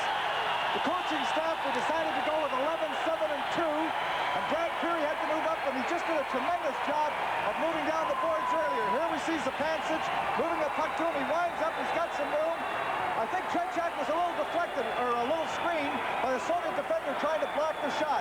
Here he is moving out. We see the Soviet defender just going down as the shot comes. I'm not sure that Tretiak saw all of it. The puck getting by him. Canada moving ahead 3-1 here early in the second period. 3-1. Time of that goal was 2:38. Zupancic will get the assist. And over the line comes Team Canada once again. They're on the attack as Greg shoots it in there, and it's off a leg and into the corner. Maltsev clearing it around the boards and out to center ice. Here's a race for the puck all the way down the ice. Coming across ice is Davidson. It goes behind the net. After it there for Canada, Devani, he clears it around to the far boards, and here's Greg. Greg got the go-ahead goal here. Greg's at center ice. Canada leading 3-1 as the puck is cleared all the way down into Soviet territory. Back to touch it is Fedosov. No icing as the puck is cleared along the boards. Lebedev, he can't get out. Now Devani controlling it inside the blue line. Rolls it to the goal mouth, and it's cleared off to the side. Canada now all over the Soviets as the puck is cleared to the side of the net. Soviets control, can't get it out of the zone as this time Fedosov had his problems. Now out at center ice, Canada. Greg feeding it ahead. It's off Zupancic or Heinmarch's skate into the corner. The Soviets take over once again as Kasatonov gets it. Icing will be the call. This is CTV, Canada's Olympic Network. On this Canadian destroyer, about 250 men work as a team with some of the most advanced electronic equipment in the world, helping to keep Canada strong. If you've got what it takes, there may be a future for you in Maritime Command, full-time or part-time. There's no life like it. There's no life like it. No, there's no life like it. Ask us about you. You'll find us under Recruiting in the Yellow Pages. From the face-off, the puck is at center ice. Canada, Maxwell, feeding it back into his own end. Out for Barry, but he couldn't reach it. As it's taken by Starikov, he shoots it in. Behind his own net, carrying the puck is Waters. Waters coming out. Waters on the right boards for McLean. Out at center ice. It's off the skate of Barry. He's been all over the ice tonight. Barry trying to roll it in front of the net for Maxwell. It rolls right to the goal mouth and is steered away to Petrov. Petrov flipping it out over center ice. No icing on this one as Waters goes back along with Harlamov. Harlamov goes down. So does Waters. And Waters appears to be shaken up a bit on that play, although he's up on his feet. The puck is clear to the far boards and Barry shooting it out to center ice. Stopping up out at center ice and bringing it to McLean. McLean 1-on-1, the shot, and oh, what a save there by Tretiak as he picked out what was, I thought, a screen shot. Good move at the line. And Tretiak had to come up big on that one. Kenny Barry moving into the hole. Here's the check. Harmalov and Waters going into the boards together. Waters gets turned around. There you see the pain on his face going down, hitting the boards. Paul McLean coming back. A quick shot using the defenseman as a screen. Tretiak gloving the puck, holding it for the face-off. An interesting statistic here in face-offs won, and we've got one now, an important one deep in the zone. Canada has won 21 of the 31 face-offs in this game. It's always a department that Canada has excelled in against the Soviets. And it can be a very important statistic. Here's a chance to get the puck up in the zone. Now in is Davidson. He's out in front and panning on it with Spring. Now it's rolled in front. Oh, a good chance there for Davidson. Now another chance for Canada. A shot. It's right on. Loose puck. Down goes Tretiak. It's underneath him. Canada really putting the pressure on here in the second period, and they've got a 3-1 lead. Well, Tretiak coming up with two excellent stops on that series, and he has to come up with those saves. Canada just pulling out all stops here early in the second period. The two quick goals. The original shot just being snuck through. The deflection, he goes low from Davidson. Gets it. The puck is moved. Jimmy Nill lobs it in again. The second opportunity by Glennie Anderson. Tretiak making a good move to stop and kill that puck. Interesting statistic here. The shots on goal, 7-0 favor Canada in this period. And they've got 2 goals to show for it. Broken a 1-1 tie. We played 4 minutes, 43 seconds here in the period. The puck is out to center ice. O'Malley getting it at the boards, feeding it along. Working it along the boards is Jimmy Nill, and it's cleared in by Nill. It bounces right back past Fedosov. Cleared around the boards. Hard check thrown in there. The puck is out at center ice. Here come the Soviets, 2-on-1. Down over the line now. Golikov trying to get it in front. It's broken up by Terry O'Malley. Now the Canadians come back at center ice. Over the line, it's Anderson cutting in front of the net. It's loose. The shot just over top of the net. Oh, out in front, and Fedosov steered that one into the corner. Fedosov, and he got a penalty being called here, I believe, as the play is whistled down. Great chance for Canada. Joe Grant just moved up quickly on that play to create the 3-on-2 opportunity, but I see Joe limping going to the bench. You better get some ice on that because we need all the troops that we can get in this hockey game. We need all the bodies we have and all the legs we have. Soviet defender going off on the play, but Grant moving in. There's Grant with that shot, just missing the top corner. Kretschak not able to get it, the puck bouncing over the net, coming back out. Fetisov will go off for a hooking at 4:10. Here he heads for the penalty bench right now, shaking his head. Correct that time. It is 5:10 here in the period. 5:10 in the second period, and Canada has the first power play advantage of the hockey game for them. They were shorthanded twice in the first period and killed it off both times. For the face-off, now it's rolled over to the far side. And now the Soviets with Maltsev intercepting that clearing pass. Now he is stopped right at the blue line. He started to fiddle around with it a little too much. And moving in and making a check against him was Warren Anderson. And instead of having to regroup down to their own end, they managed to get the face-off against the boards in Soviet territory. Well, one of the things you have to be careful with the Soviets, Canada wants to put the pressure on here, but they'll attack you. If they get the opportunity, they won't just lob that puck out. They'll attack and try to make a play offensively, even over short. High march, cross ice. Zupancic couldn't knock it down. That comes along the boards. Greg knocked down, so it's Maltsev as he tried to get around Greg. Good job there by Greg as Maltsev tried to circle him on the play. Now Randy Greg turning in his own end. Ahead at center ice, Zupancic hooked as he tried to get the pass over to Dalvis. Canada still with that puck. Now Anderson over to Zupancic. He's over the line. Zupancic into the corner, stopped up against the boards. Moving in to check him on the play is Lebedev. And it's cleared down into Team Canada territory with 1:14 left in the power play. Behind his own net, Warren Anderson. He'll carry the puck himself as he lugs it to the blue line to center ice. Anderson hitting the line now, shooting it in. Cleared around the boards. After it there is Starikov. Cleared around the boards, but stopped on the boards on this side by Dalvis. Moving in is Greg to throw a check, but the puck is cleared down the ice.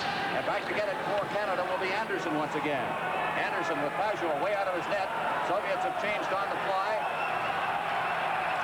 Now Canada with Anderson carrying the puck at center ice. Clears it over to Devani. Devani trying to circle the defense. Gets into the corner.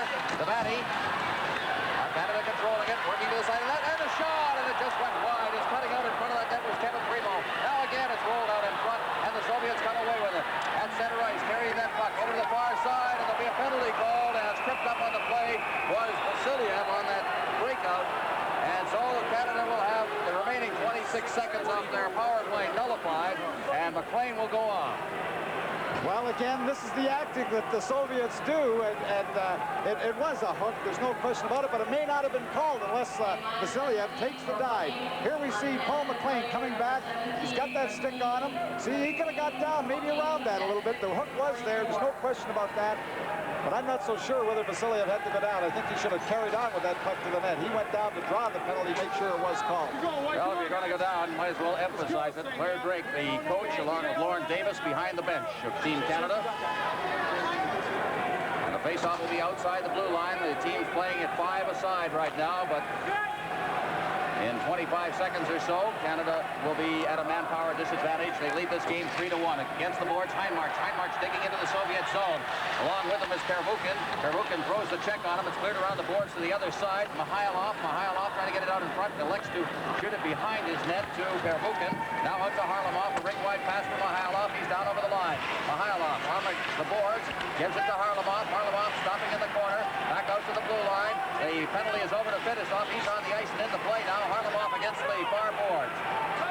Harlamov trying to roll it in front. It's down and loose in there, and underneath, Tim Waters cut across and called for a face-off with 1:21 left in the penalty to Paul McLean. Well, the favorite Soviet play on the power play, they like to move their defenseman right down off the edge of the crease, and that's what Fetisov was doing after he comes. You can't see him on the right-hand side of your picture, but David Heinmarch can't see him. Here he comes, right in the edge of the picture. That's the defenseman there, moving down off the edge, trying to get the opportunity, but they like to move those defensemen down for the shot off the edge of the crease when they have the man advantage. Face off, and it's back to the blue line, controlled by Kazadanov against the boards for Harlamov. Harlamov, along with Petrov and Mihailov out there. There's Fetisov with it. In for Petrov. He's the centerman on the line. And Fetisov got it out over the line and came back in offside. Hopped over Fedosov's stick as he tried the stick handle, and they're arguing for an intentional offside. Glennie Anderson is. I don't think they're going to get it.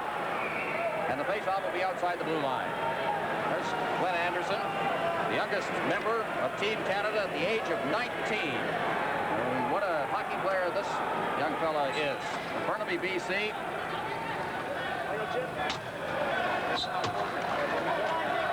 1:07 remaining in the penalty. Davidson will take the draw. Davidson, Anderson, Spring, and Waters, the penalty killers. Petrov facing off from the face-off. Cleared down over the line, and Anderson hoists it down the ice. Fedosov will corral it down in his own zone. Fedosov circling back behind his own net. And the organized things now is Fedosov. Starts out, gives it to Harlamov. The pass was behind him, and it's cleared inside the zone by Nil. Nil cutting in front of that. Nil on the backhand of Davidson. Davidson. And the shot. That was Anderson, and he couldn't get the shot away, and he's dumped in front of the net, and there will be a penalty call. Anderson and Nil got in there and really got things messed up, and it very nearly led to a goal, but did draw a penalty. Well, Glennie Anderson just taking the bull by the horns and trying to move right across. It looked like he was too deep to make some kind of a play. But you have to remember that extra 3 feet in international hockey behind the net. He seems to go very deep, but then walks right out in front of the net. Jimmy Nil slipping him the puck, and he looks to be deep, really deep. He comes right out in front of the net across from the edge. Kazatnov pulls him down. As he's going down, he tries to scoop it underneath Trechak, but the penalty of the Soviets. Kazatnov, number 7 for the Soviets, is in the penalty box. McLean has 46 seconds remaining in his penalty. The time of the penalty to Kazatnov for tripping at 7:58. So they are even. They will be even for 46 seconds, barring further penalties, and then Canada will go back on the power play once again. Puck is against the boards. It's flipped behind the net. Vasiliev couldn't knock it down. Starikov behind the net, and right in on top of him is Devani. Now the Soviets with Starikov in possession. Out at center ice. There's it down into Team Canada territory. After it is Anderson, and what's happened here now? Offside at the line, and or do we have a penalty being? Oh, it's icing. All right, we've got it straight. And Nichols will call him to come back down into the Soviet zone for a face-off to the right of Vladislav Tretiak. There you see the story. The Soviet in the penalty box is Kasatonov. 28 seconds left in the penalty to Paul McLean. He is standing up in the penalty bench from the face-off for the Soviets. Makarov coming up the right towards the center ice now. Makarov is down over the line, chasing him as Spring. Makarov trying to sweep around the defense, stops up in the corner, feeds it back to the blue line to Vasiliev. Vasiliev over to Starikov. He got a shot right on. Now it's in the corner. They wrestle for it in there, and they'll draw the face-off to the right of Pajot. And the Team Canada goal with 7 seconds left in the penalty to McLean. I look to see this because now we know we've got the Soviets on the run. They're getting upset. Golikov upset, that extra little thrust. They're a little talking to one another. I noticed number 13, the Soviet captain Mikhailov, yakking at the rest of his players, and they're upset. Maltsev chewing at the referee. All these little indications you don't usually see from the Soviet team. They're beginning to become a little frustrated. Down 3-1 almost halfway through the game. What you just saw, by the way, on the Team Canada goal was the first shot in this period for the Soviets. What a great defensive job Canada has been doing, along with, of course, their offense. With the old line, their best defense is a good offense. But they have had territorial control here. Face-off, Slukov, the tallest member of the Soviet team at 6'3", facing off against Randy Gregg from the face-off. Pervukin moves in, and his shot is gloved by Pajot. Dead on. Now, here's McLean out on the ice. He is finished up with his penalty now. It's cleared out over center ice. McLean racing after it. After it down there as well as Pervukin. McLean gets in there. No icing on the play. McLean tying things up now. Clears it to the side of the net. Canada trying to get out in front. That's Maxwell in there. Now, around the net it goes. Berry out to the blue line. Berry gets the return pass. In against the boards. Greg's in deep. Watch him in front of that net now. Here's the fake shot. Now it's cleared in the corner on a give-and-go type play. And Berry was hooked on the play. Couldn't get in. Now it's cleared in front. And it's intercepted and cleared out to center ice by the Soviets. That was Balderas shooting it down the ice, and back to get it is Warren Anderson. Now Now he feeds it off on the right boards for Maxwell. 34 seconds left in the power play. Maxwell shooting it in. Around the boards to the far side. In deep is McLean. He can't reach that puck, and the Soviets start to bring it out again. At center ice. Down over the line comes Slukov. Slukov trying to cut through the defense, and he's unable to. Turning and coming back with the puck for Canada is Randy Gregg. Gregg at center ice. Gregg hitting the line. Gregg dropping it back, and there was nobody there as McLean did not expect that pass. It's cleared out over center ice. Intercepted by Terry O'Malley. Back over the line. 7 seconds remaining in the power play as Maxwell goes into the corner. Maxwell circling with it. 3-1. Canada leading over to this side, and it was spanned on by Anderson is behind the net. Barry's got it. Barry over to the far boards now. Taken by Maxwell. Maxwell in deep to try to get it to Anderson in front, but he is unable to get it. There's a big collision back there. The penalty is over, and it's Maxwell. Maxwell in the corner. He is checked off the puck by Slukov. Players go down, but Barry has been all over the ice in this hockey game. Feeds it out to center ice. Anderson getting it over for Terry O'Malley inside his own blue line. O'Malley at center ice, feeding it into the corner. After it is Jimmy Nill behind the net. Nill being checked in against the boards, and the play is whistled dead on the icing, so it'll be called back into the Team Canada zone. This is CTV, Canada's Olympic Network. You're looking at a fortune in real gold. And right now, you can win one of these 100 gold Maple Leaf coins during Zenith Days of Gold sweepstakes. Zenith is celebrating the 1980 Olympic Winter Games in another way, too, like offering you a $25 rebate when you purchase any 26-inch or selected 20-inch System 3 model or any Zenith component stereo system. Zenith Days of Gold. Join the Zenith Gold Rush today. Well, they've got the area right in front of the Team Canada net completely bottled up right now. If we get a wide shot of it, you'll see it. But the face-off to the right of the Team Canada goal from the face-off. It's Canada trying to kick it away. They do. Front to center ice now. Here's Anderson breaking loose. Anderson with Nill coming up behind. Anderson stopped up, beats to Nill. And Nill had got behind Fetisov, but he couldn't knock down that puck. Now it's down in the corner in Soviet territory and held for another face-off with 9:11 remaining in the period and a little shoving going on. So, as Tom mentioned a couple of moments ago, the Soviets are getting stirred up a little bit. Of course, Canada's been doing a good job of laying on the body in this game. There's Glennie Anderson. And I believe he's going to be heading for the penalty bench. So Anderson is going off, but going off with him will be Kazatanov for the second time in a row. So Kazatanov goes off, probably roughing. There's Whiten and Dowding, the figure skating pair for Canada in the audience. A lot of celebrities here to watch this game. George Allen, the former coach of the Los Angeles Rams and Washington Redskins here.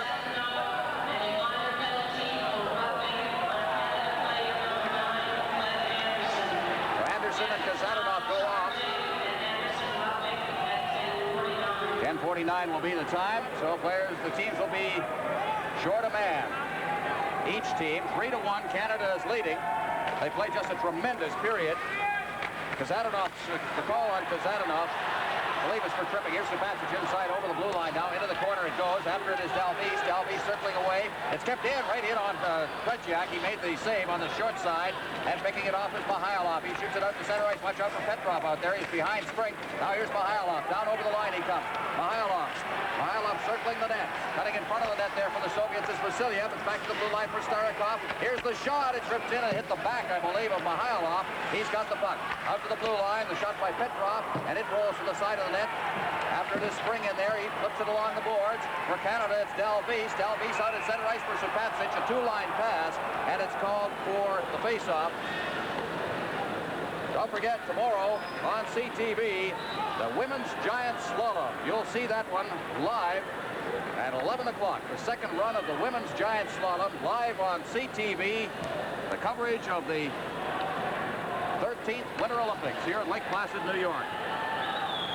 A couple of the Soviet skaters we see as well. So we've got a lot of people interested, of course, as they always are when Canada plays the Soviet Union in hockey. And Right now, Canada's leading this one, 3-1. It's from the face-off. Warren Anderson clearing it around the boards. On this side, Randy Gregg chasing it down.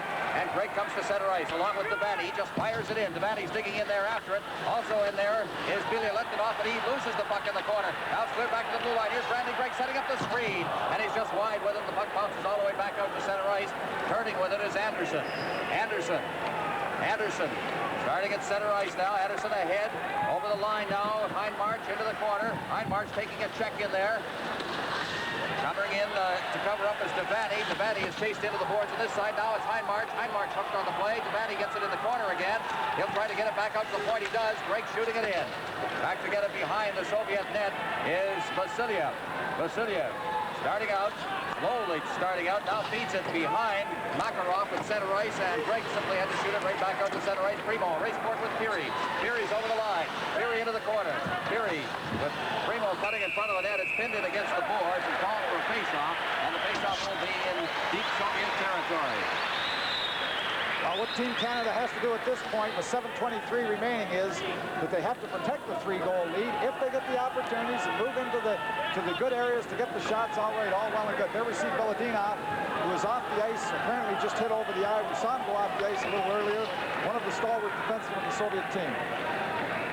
12 seconds remaining in the penalties to Anderson, who's up on his feet in the penalty box, and Kazanov. The face-off will be to the left. Canada, by the way, has won 27 face-offs to just 15 for the Soviets, and Canada's got possession again. It's rolled in front of the net, taking a whack at it there, and completely tied up. On the play was Kevin Primo. It's out at center ice and bounces over the stick in Canada territory. It's Fedosov and clears it away, but he put it right on the stick of Kevin Maxwell. Maxwell at center ice, hitting the line. Maxwell getting set in front. There's the shot, and a good save as it goes into the corner.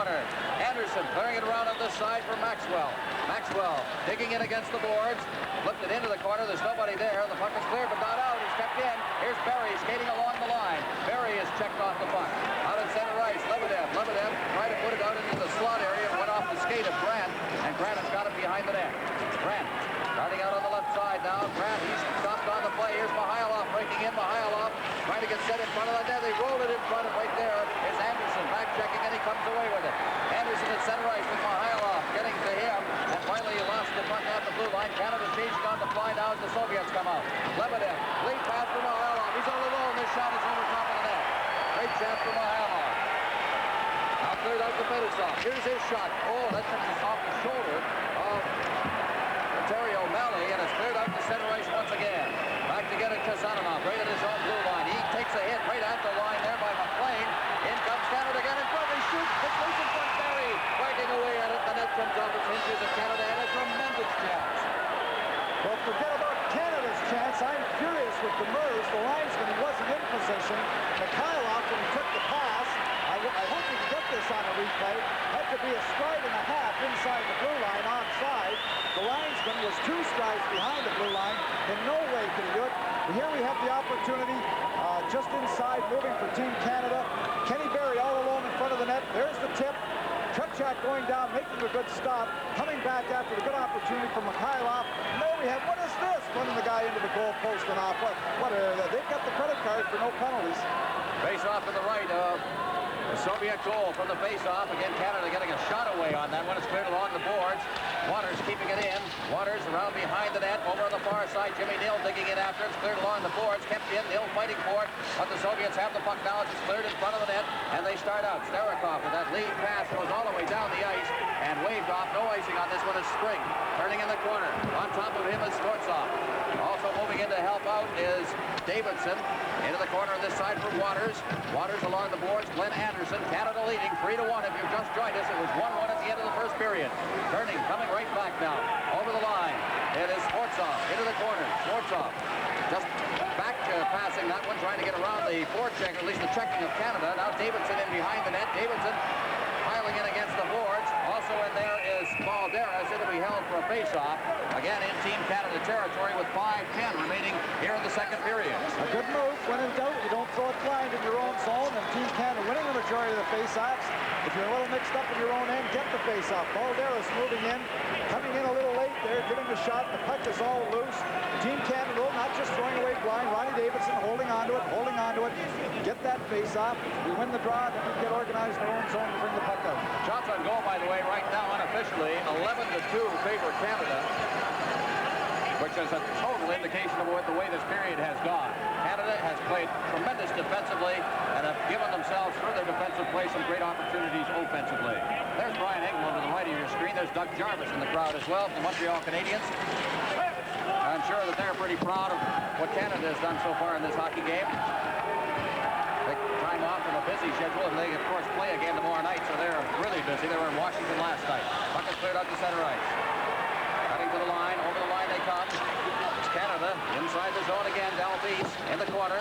Dalvis poking it along the boards for the Soviets, take it away, and it's cleared out to center ice. Mihailov ahead. Harlamov over the line. He's being checked by Anderson, and he's slammed in. There's Petrov clearing it right out to center ice between the defensemen. And now we've got a penalty coming up, and there goes Tretiak out of the net. And Soviets now will try to control things in their own end. It's cleared away. Canada trying to control. They can't out of the blue zone. Now comes Harlamov. Harlamov over to the far side for Lebedev. Over the line. Now it's dropped off. Mihailov back to the blue line for Vasiliev. The shot is wide of the net. And it is called for the hooking penalty against Canada. This is CTV, Canada's Olympic Network. The newcomers are coming.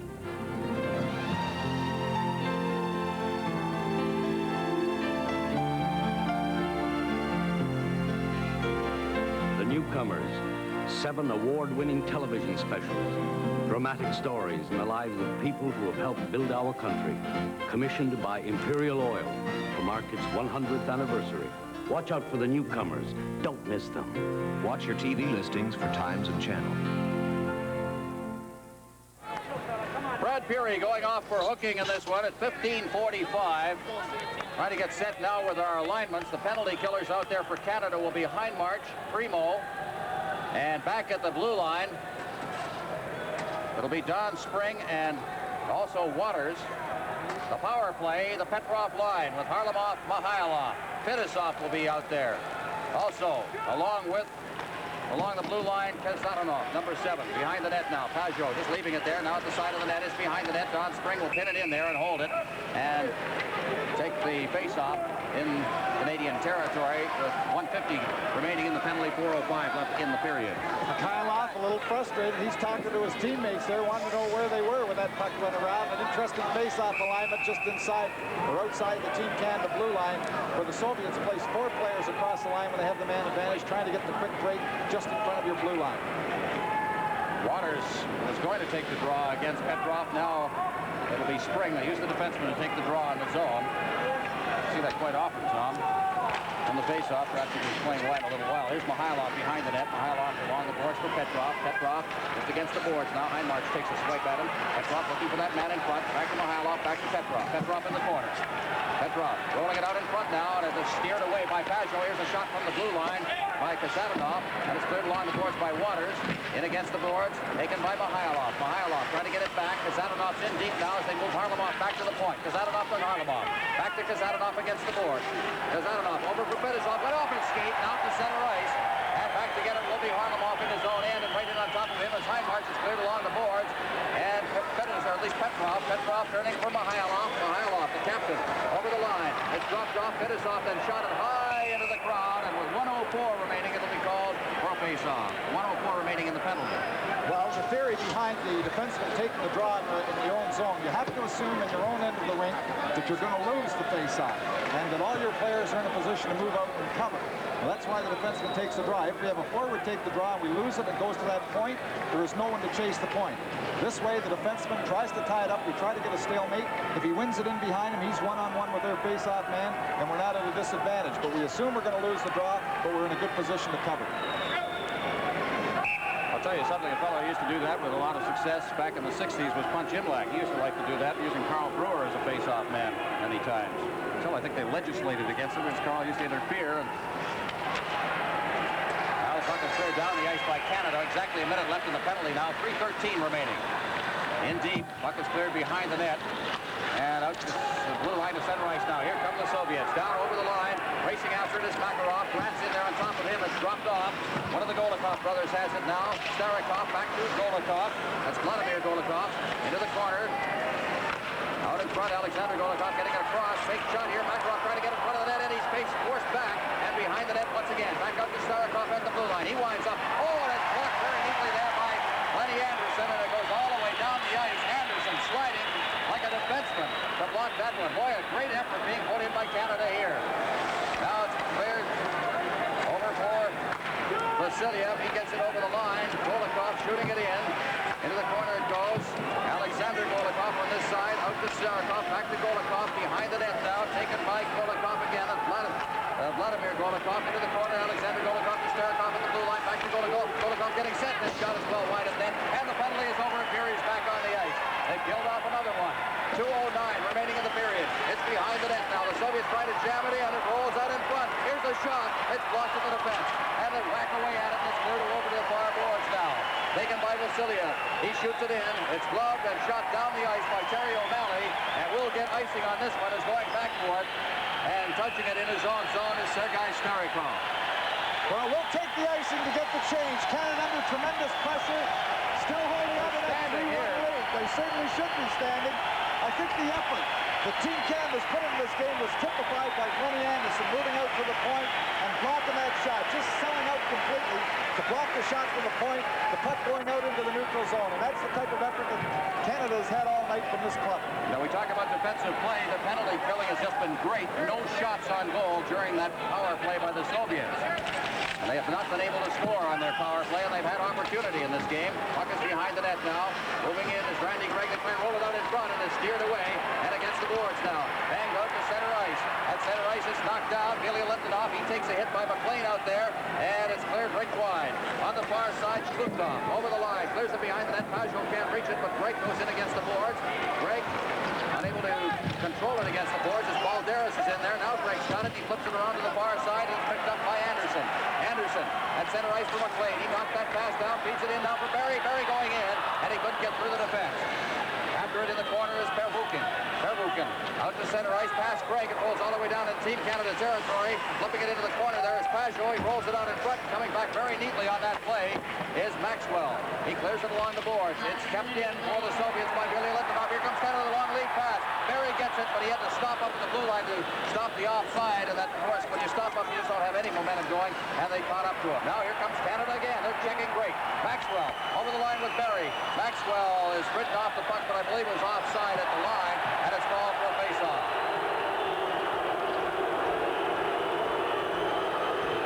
Kevin Maxwell shaking his head. He exchanged a few little gloves in the nose with Biladinov, who is back on the ice after going to the bench for repairs. Here he makes the move, goes a little to the outside.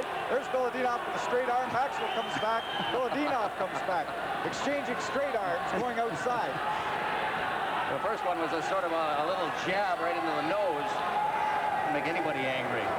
Kevin Maxwell, Chilliwack, BC, a student at the University of North Dakota and an All-American at the University of North Dakota. 41 seconds remaining in the period. Going into the corner after it now is Fedosov. It's cleared along the boards now, and the Soviets will come out at center ice. They lead the rush now. Krutov is over the line. Krutov going in, and he is wrestled to the ice. And it's flipped out over the blue line with 27 seconds left in the second period. Cleared in over the line. Starting out for Canada, it's Spring to Heinmark. Heinmark tried to bat it off the boards. He stopped at the plate. Krutov is over the line now with Lebedev cutting to the area in front of the net. He tries to get set. It's rolled out of the slot. Here's the shot. They score! The Soviet Union has scored with 13 seconds left in the second period to narrow it to 3-2. And if there's ever a time you don't want to see a goal scored, it's at this stage of a period.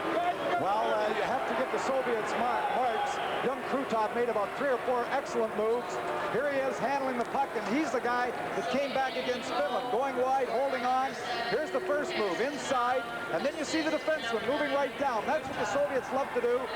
Kasatonov moving right inside the top of the circle. They come with those defensemen. They don't just stay on the points, especially when they've got you on the run. They take the good percentage shot from the top of the circle. Paul Pajot sprawling, trying to stop it, but the puck goes underneath him. Kasatonov from Krutov at 1947. The puck is rolled to the side of the net. We've got 6 seconds remaining in the period now as it comes out to Kasatonov at the blue line. His shot is blocked in the defense. Canada takes over. That'll be it. Canada outscored outscores the Soviets 2-1 in the period. And there's Paul Pajot, has done a great job for Canada, but you've got to give it a total team effort here after 2 periods. Canada's right in this one and lead it 3-2. But over 14 seconds, those 14 seconds, if it was a 3-1 lead going in, we'd be really tough to catch at this point. 3-2, we're going to have to work right till the end to preserve that. Here we get another look at the goal. Kazatnov just moving in, just at the end of the period. The puck going underneath Pajot. The good play being made by Krutov, just shoveling into the slot after he makes the move from the edge. The Soviet defenseman, as we said before, moving in for the top, good percentage shot from the top of the circle. The official shots on goal, 11-5, favor Canada in the period. We had a total of 11-4, so we're very close this period at least. This is CTV, Canada's Olympic Network. Well, a second mortgage would do the job, but it's not really to your advantage. How about your money? Scotiabank has people that can help you handle it. People who understand your needs. Scotiabank experience. Take advantage of it, because today your money needs all the help it can get. Scotiabank, everything you need. You know, I never would have thought of that. Scotiabank, just around the corner, right around the world. Scotiabank. Is Gillette Foamy thick and rich enough to stop this super sports car? No. Is Foamy thick and rich enough to support this lovely lady? No. Is Foamy thick and rich enough to hold up this husky hiker? No. But if you want a clean, close shave, it's more than thick and rich enough.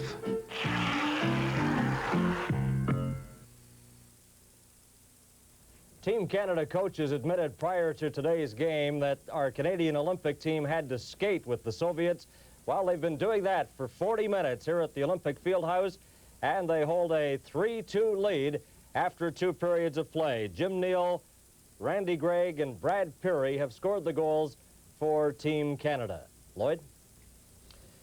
Well, Bernie, today was the day President Carter set as the deadline for the withdrawal of Soviet troops from Afghanistan. To our present understanding, those troops are still there.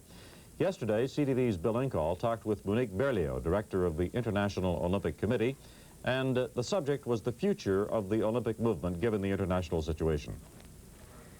Today, as we stand here in 1980, there is a lot of talk that the Olympic Games concept, the idea of the Olympic Games may be going down the drain, to coin the vernacular.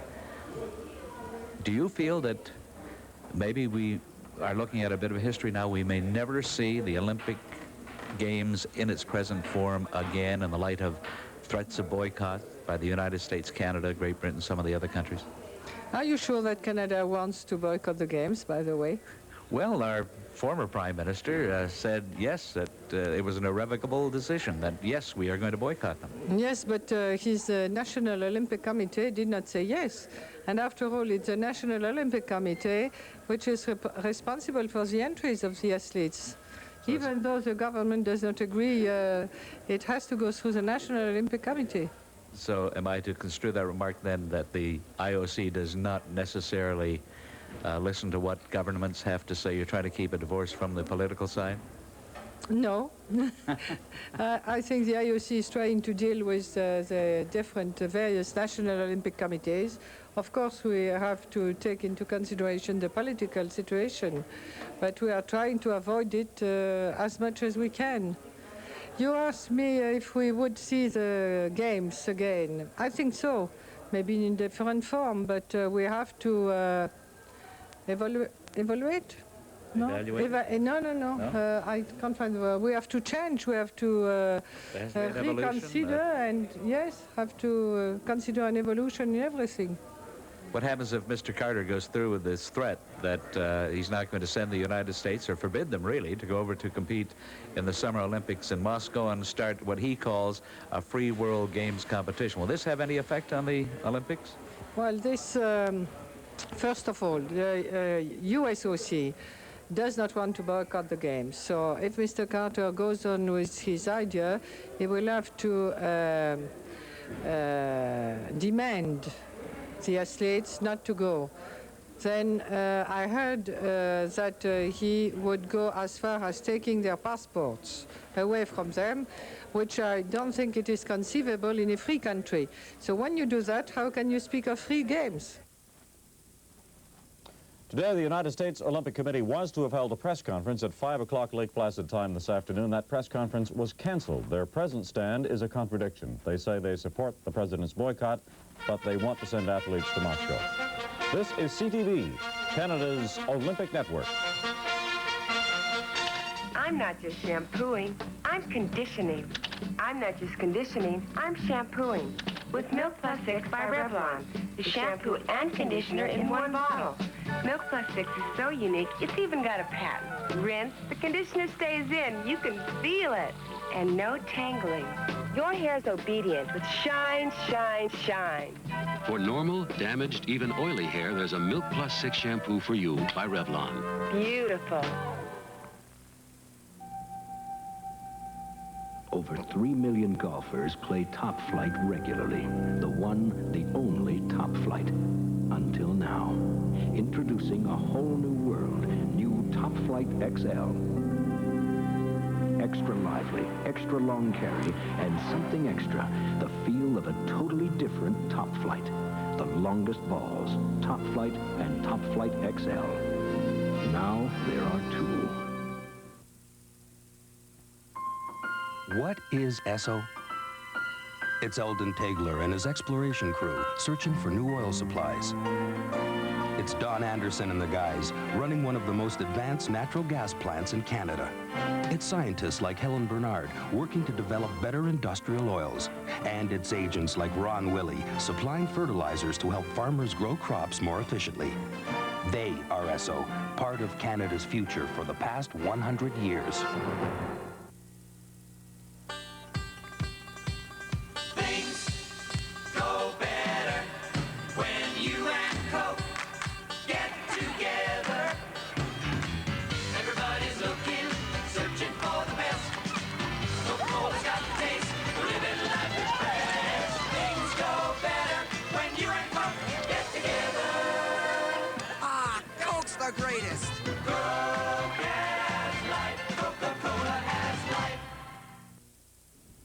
It looks as though the American's Eric Heiden may come out of these Olympics as the star of the games. Already, he has won 3 gold medals in speed skating. He's heading for 5. Today, his younger sister Beth was at the speed skating oval. Ken Newens and Tom Overend have this report. Today, the final women's speed skating event, the 3,000 meters. That's a distance just under 2 miles, 7 1/2 laps. It was a beautiful sunny day with a temperature about 41 degrees, no wind. Had to be ideal conditions to skate this race. Well, that's why we saw 12 people break the Olympic record, and then we came within a second of breaking the world record as well, which was set at a 9,000-foot track in Russia, so it was excellent today. Amazing. All 3 medalists 20 years of age. Yeah, real coincidence. I hope we see more of them in the next couple of years, too. They're not finished yet. And the first pair out were outstanding. You see Beth Heiden skating in the outer lane, and the inner lane from Norway, Jorga Eva Jensen. Yeah, this was a super race, Ken. First pair, and the disadvantage of being first pair, but they did get the best ice of the day. Heiden was second in this race at the World Championships this year, and Jensen won it. So we really, I think, probably had the 2 best skaters in the competition in the first pair, and they had a tremendous race the whole time. It's interesting to note the comparative sizes. Beth is 5'2" and 100 pounds, while Jensen is 5'9" and 145 pounds. There's quite a difference in size, and I think it told the story in the last lap. Here, with 1 lap to go, there's 4/10 of a second between them, with Jensen in front by 4/10. You see the coaches here in the backstretch will give them their signals, and Beth drops 2 arms. She knows she has to go hard, but in the last lap, Jensen was a little big, a little too strong. Diane Holm, who is her coach, won the silver medal in the 3,000 meters at Sapporo in this very event.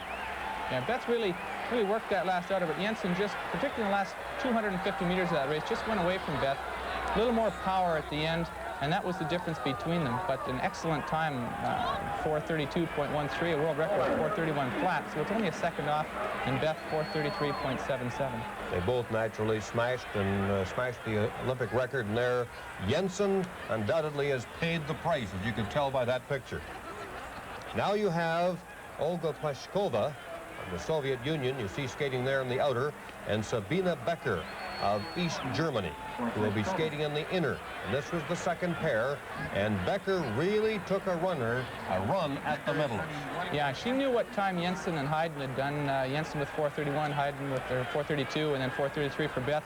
And Becker came around. She knew the time she had to beat, and she'll come in now, I think, with 1 lap to go. She was even slightly behind Beth, but Becker had an extremely good last lap, held her form together very well, and ended up just nosing out Beth for the silver medal. You see there, 3:55.89, and Beth was 3:54.76. So there's about a second between them, with Beth in front at 1 lap to go. But you see the coach there giving the hurry-up signal, and she went with 2 arms all the way down. Again, a big girl, a little bit bigger than Beth. And tremendous stamina. I noticed that at the end of the race, she seemed to be less tired, I think, than any of them.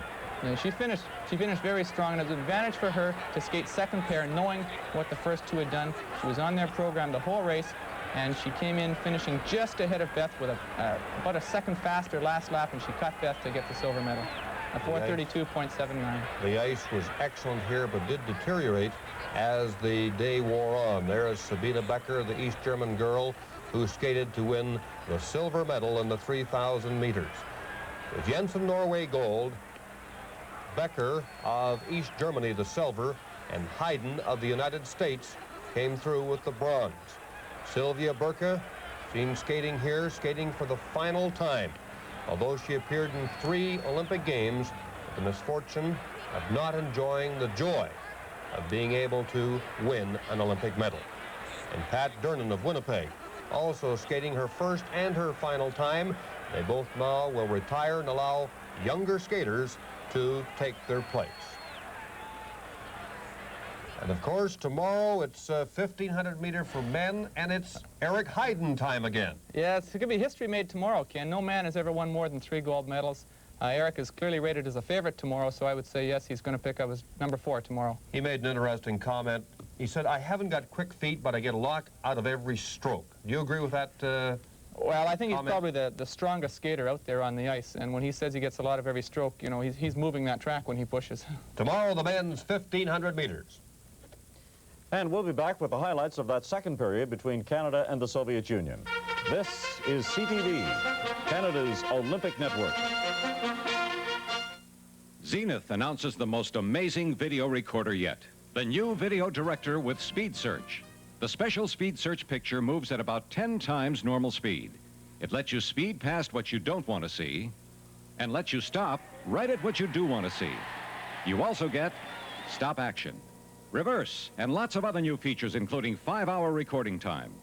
The new video director, the most exciting video recorder yet, from Zenith. Hey, sun kiss sweet, it'll knock you off of your feet. It's a fresh and juicy, plump and a heavenly, sun kiss sweet. Don't you know that it's the best we grow? Cause we always stamp the pick of the crop, or you don't, you know. Whether it's oranges, lemons, or grapefruit, you have our word on it. It's sun-kissed sweet. One has to be impressed with the play of our Canadian Olympic team. They lead by 1 goal heading into the 3rd period. In the second, they built up a 3-1 lead at one point. They had 7 shots on goal in the first 4 minutes before the Soviets were able to get a shot at Paul Pajot. Captain Randy Gregg scores after just 19 seconds of play in that second period as he takes the puck away from Harlamov right here. Gregg goes in, a good move on Kazatanov, and Randy Gregg scores for Canada, and it's 2-1. Look at the replay. Harlamov is stopped by Randy Gregg, number 4. Look at the move here on Kazatanov. And Gregg lets go with a drive off Tretiak's glove after just 19 seconds in the second period. Then Canada moved in front 3-1. Stelio Zupancic makes a big play just inside the blue line. Zupancic right here gets the puck to Brad Peary. And Peary beats Tretiak. 3-1 for Team Canada. Peary, the former junior with Peterborough of the OHA. Here's Cury's low, hard drive. And that's 2:38 of the second period. The Soviets got on the scoreboard later in the period as we get another look at the goal by Brad Cury, the camera angle right behind Tretiak. Now Krutov does all the work here, number 9, back to Kazanov, and it just trickles by Canadian goaltender Paul Pajot. But the youngster Krutov right here does all the work for the Soviets, spots Kazanov, and his shot eludes goaltender Paul Pajot, and that goal coming in the last minute. Coming up, the third period. This is CTV, Canada's Olympic Network. At Shoppers Drug Mart, the support of aspiring young athletes all across Canada has always been an important part of what we do. And to all of those competing in the 1980 Olympics, the best of success.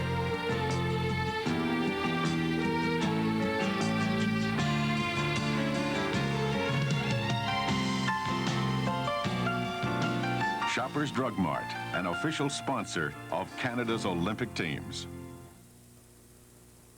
Esso salutes the savers.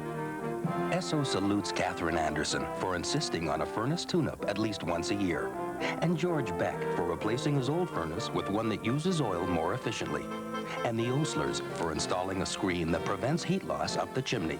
People like these look to Esso because they know Esso research results in products and services that can help them save. Esso, part of Canada's future for the past 100 years. Do you know him? Playing golf, maybe. But here, my little ski team needs this, the American Express card. It gives a family on vacation a great feeling of security. It can handle anything from ski lodges and lessons to emergency check cashing and plane tickets home. To apply for a card, look for wherever the card is welcomed. The American Express card. Don't leave home without it. We're coming to you live in the biggest period of hockey that these young fellows from Canada will play, as they have a one-goal lead going into the third period against the Soviet Union. And really, the period is for a gold medal opportunity. Canada winning this game would get first place in the division. They don't have to play the Soviets again. Sweden and the United States each have to play the Soviets. Canada already has 2 points in the Soviets going into that round. Canada would be in an excellent position for a gold medal with the win here today. Now there's a young fella, Paul Pajot from Shawinigan, Quebec, at least from Gatineau, Quebec, near Hull, but he plays in Shawinigan in Quebec Major Junior Hockey and overage junior. The puck is cleared in now, and we're underway here in the third period. And Tom Watt has a line, a word, a single word written in front of him that says discipline. And that's the story, I think, as the puck is frozen in the Canadian zone. Canada must maintain their cool here in the third period. And we're not just talking about the discipline about your temper. We're talking about the discipline in playing your position, doing the job that you were taught to do, not trying to do everybody else's job, just do your own. Just do it. Just stay with it. There are the goaltenders, Tretiak and Pajot for the face-off now. The Soviets move in. After it there is Kazanov, gets it behind the net. Kazanov has their second goal, the Soviet second goal. He's got it behind the net, now rolls it out in front. They take a whack at it, but here comes Canada. 2-on-2 out of the zone. Heinmarch carrying. Heinmarch with Primo over the line. Heinmarch going in, takes a shot. It goes off Fedosov. Heinmarch into the corner now. Trying to get in there for Canada. Unable to get his stick on it is Devaney. And again, Canada getting it at center ice of Heinmarch. Had to pick up his glove. And just took a whack at it. Canada's coming back in over the line. Now Devaney's shot is right on. It's kicked away by Tretiak. Into the corner it goes. Devaney trying to fit it in. Heinmarch is there, but the puck is cleared out to center ice. Racing down the left, the right boards rather, is Mihailov. But he stopped on the play. And again, Canada's over the line. The pass went right by Devaney. At center ice, Harlamov goes down. Petrov over the line. He trips one over top of the net. And the puck is at the side of the net. Golfed off the boards by Spring. Devaney along the boards, along with Kazanov. It comes out to center ice. Harlamov. Harlamov feeding it back to Fedosov. Ahead for Petrov. Petrov gives to Mihailov. Mihailov into the slot. Here comes Harlamov on the back end. Trying to get set. He goes in deep. Around the net. He goes out in front. It gets caught up in a bunch of players. And Canada tries to bring it out. At the blue line, McLean. Now out at center ice. Devaney racing after it. Devaney at center ice, banging it off the boards. Canada will go for the change now. As Fedosov takes it behind his own net. Berry in for checking, shows McLean, number 17. It's off McLean's stick. On the boards on the side, Alexander Golikov. At center ice, Maxwell goes down. Golikov, ahead. Over the line down, Golikov, the shot is stripped wide of the net by Mihailov. Rolls out in front of the net, Pajot batting away. Now here comes Kazanov, the shot right in front of the net. They shoot again. Did it go in? Yes, it did. That came right out, and the Soviets have tied this game up at 3. The melee in front of Paul Pajot. He didn't get a good look at that puck, and the puck seemed to go in and out all in one motion, but there was no question. The red light went on. A lot of pressure by the Soviets. The defenseman again moving down into the attack. Going around the net, Golikov showing out in front. The first shot, the puck seems to lay there. Everybody down trying to block it. Kazanov moving in. There's the shot. Golikov just off the edge after Kazanov had moved right down. And again, we see the Soviet defenseman taking the chances, moving in that deep, getting that puck off the edge. The puck going in and out all in one motion. We'll get the official scoring in a moment. Golikov will get the goal. Kazanov will get the assist. It's in front of the net again. A shot in. It scores! And 2 quick goals for the Soviets, and they are ahead in this hockey game. And the Soviets empty the bench. And Canada in shock right now. They've had 2 quick ones scored on them, and seen their 1-goal lead disappear. Well, this is what the Soviets do. Once they get you on the run, the shot comes quickly with Golikov in the slot. Once they get you on the run, they keep putting the pressure. Makarov breaking down outside, shoveling that puck right out into the slot. The quick shot from the slot. Back checkers trying to come back, but in and out all in one motion again. So Alexander Golikov is hit twice here. And it's 4-3, and Canada will have to go on the attack once again. Into the corner it goes. Starikov along the boards for the Soviets. Balderas out at center ice. Over the line comes Skvortsov. His shot, and it's kicked away by Pajot on the far boards now. Balderas out in front of the net. And the Soviets take a shot that's wide of the net. On the boards on this side, taken by Vasiliev. Around the boards on the far side. Grant trying to get it ahead for Anderson. Outside in front, there's a quick shot that's over top of the net. The Soviets trying to control things now inside the zone. And Grant gets it away. Anderson coming out to center ice now. Anderson with Mill. Anderson to the line. Winds up the shot. Dribbles wide as it came off the leg of Vasiliev. Now he in deep in the zone. Cleared out by Starikov to Skvortsov. Over the line now comes Slupkov. He drops it off for Skvortsov, and it's poked out to center ice by Gregg. Now here's the chance for Canada. Right over the line, the shot. They score! Now they stole the puck in the zone, and Canada's tied it up again. Well, you've got to give Team Canada marks. You've got to give marks for coming back. 2 goals so quick like that in succession would take a lot out of a hockey team. But Delby's just stealing the puck off the Soviet defender. Here he is making the move. He goes down with it, walks right in, puts the puck over the glove hand of Trechak, and Canada back in the game again at 4-all.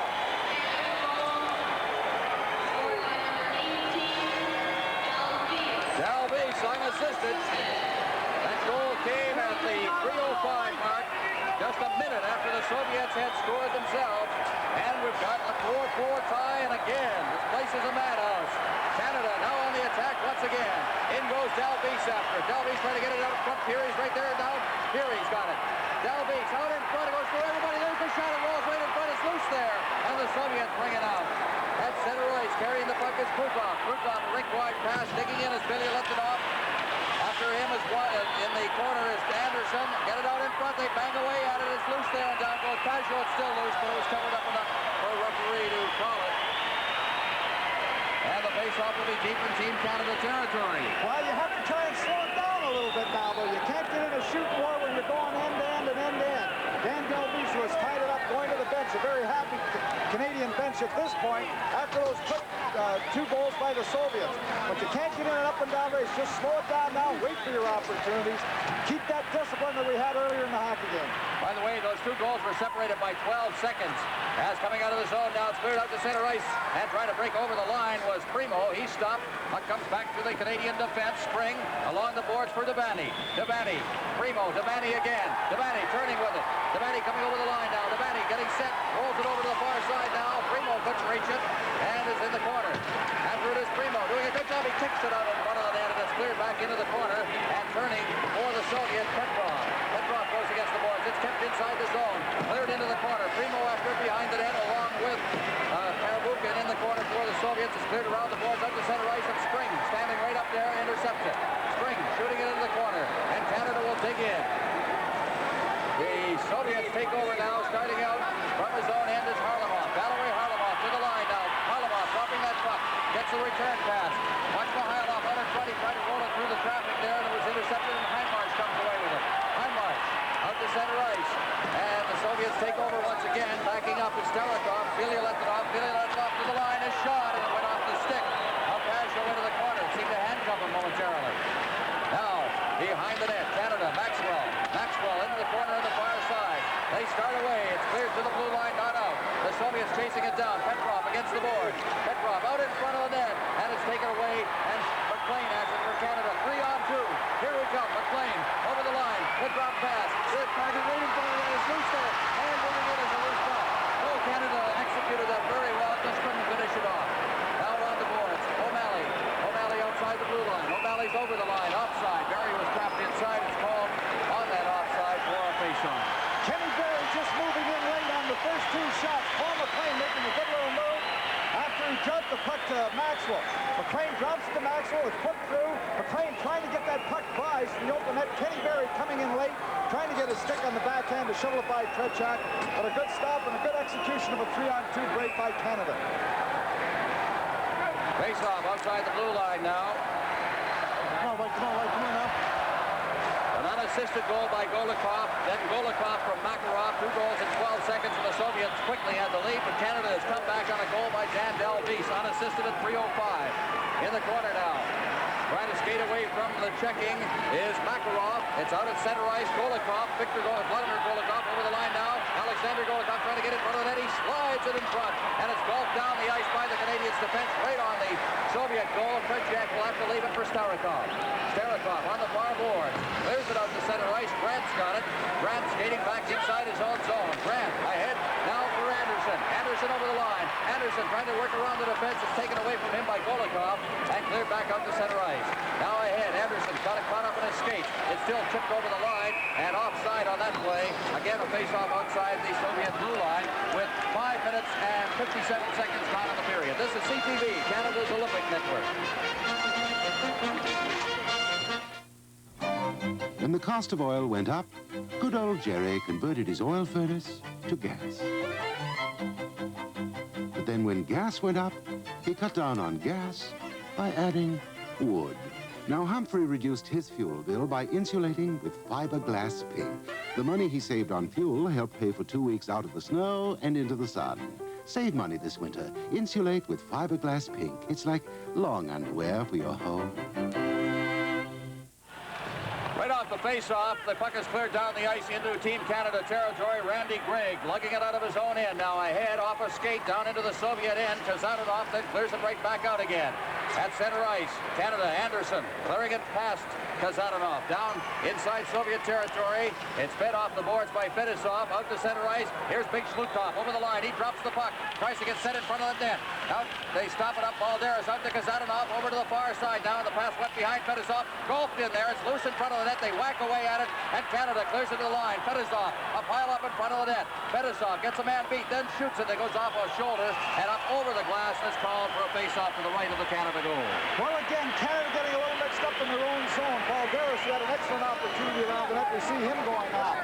But Greg Peary came all the way from the far point, and as we said earlier in the show, he's a defenseman, and he moves all the way from the left point position, moved all the way to the far side. Here we see the Soviets all around the net. When the puck goes back to the point, here it comes. Brad Peary sells out. They hold on to it. Sapancic went down. They pulled it by him, but Peary came across and deflected the puck over the glass and out of play. 6:54 gone in the period. 4-4 tie here from the face-off. Cleared into the area behind the Canadian net. Terry O'Malley has got it. O'Malley, the veteran, behind the net, loses the puck as he's checked off it. And swinging away into the corner is Makarov. Makarov, he goes down on the play. Puck is loose. And coming away with it for Canada is Joe Grant. Out at center ice, coming across ice. And picking it up is Bilyaletdinov. Now at the blue line, Heinmarch for Devaney. He's over the line. Devaney getting some help in that corner by Primo. Primo digging in after it, trying to get it, but finally the Soviets who come away with the puck. Lebedev clearing it up to center ice. O'Malley standing right in there, takes a check from Krugov, but it's still along the boards. O'Malley moving up, he flips it into the Soviet zone. Bilyaletdinov will chase it down in the corner as Canada makes a complete change. Out there now is Barry. the check against the boards. It's cleared back out to center ice again. Ilya Litvinov dropping it back. Pervukin clearing it in. It's into the corner. After it toward Canada. Warren Anderson. Berry. Out at center ice. The puck is poked away from Kevin Maxwell. And it's Mihailov. Mihailov ahead for Harlamov. Went right by him. Down over the line comes Craig. Craig is checked. Puck is loose inside the zone. Harlamov, number 17 for the Soviets. Out at center ice. Mihailov trying to cut through some traffic. He was unable to. Here comes Canada right back again. Maxwell over the line. They shot. Just drifted wide. Good shot there by Maxwell. Now the puck along the far boards. Out at center ice. Here comes Harlamov. He's over the line. Harlamov stick handling. Trying to get around the defense. Doing a great job on him is Warren Anderson. Vasiliev at the blue line. The shot is right on. It's loose in front. The Soviets back away at it. It's still loose. Down behind the net. Out in front. Nobody there. Here's the shot. Another great save. Another shot. They score. And again, Canada unable to control the puck in close. And the Soviets have again gone in the lead 5-4. Well, the Soviets just kept piling in all around that net, moving in tight. Canada had a few chances to get the puck out. Paul Peugeot, as you see, has lost the stick. It's behind the net. He can't play it, and that's why it's a tough thing to have. You have to have the face-off at this time, or yell for the face-off. You see him making that great skate save, coming back again, and he has no stick to try and stop that puck. Tries to get his skate and jam that pad in. There's the goal scorer, the captain, Mikhailov, Soviet captain, putting the Soviets ahead 5-4. Now over the line come the Soviets again. Picking it up on the far boards, Alexander Golikov. He gets it around behind the net. Spring's got it. Spring in the corner. Being ridden along the boards. Cleared out to the blue line. Golikov. Fedosov. He caught it outside the line and brought it in with players trapped inside. So again, we've got an offside call with 11:05 left in the hockey game. Soviets leading Canada 5-4.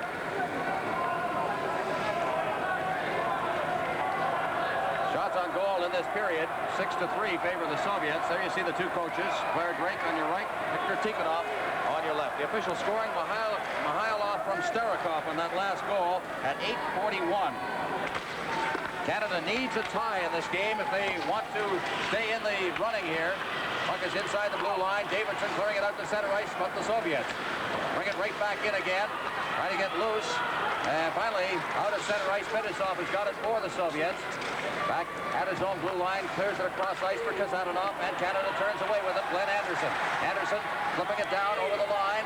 And again, it's Kazadanov, who's been a major factor in this hockey game. Back to get it now, and touching it deep in his own zone as Spring. He falls. It's called, and the icing of the faceoff will be back in the Soviet end. This is CTV, Canada's Olympic Network.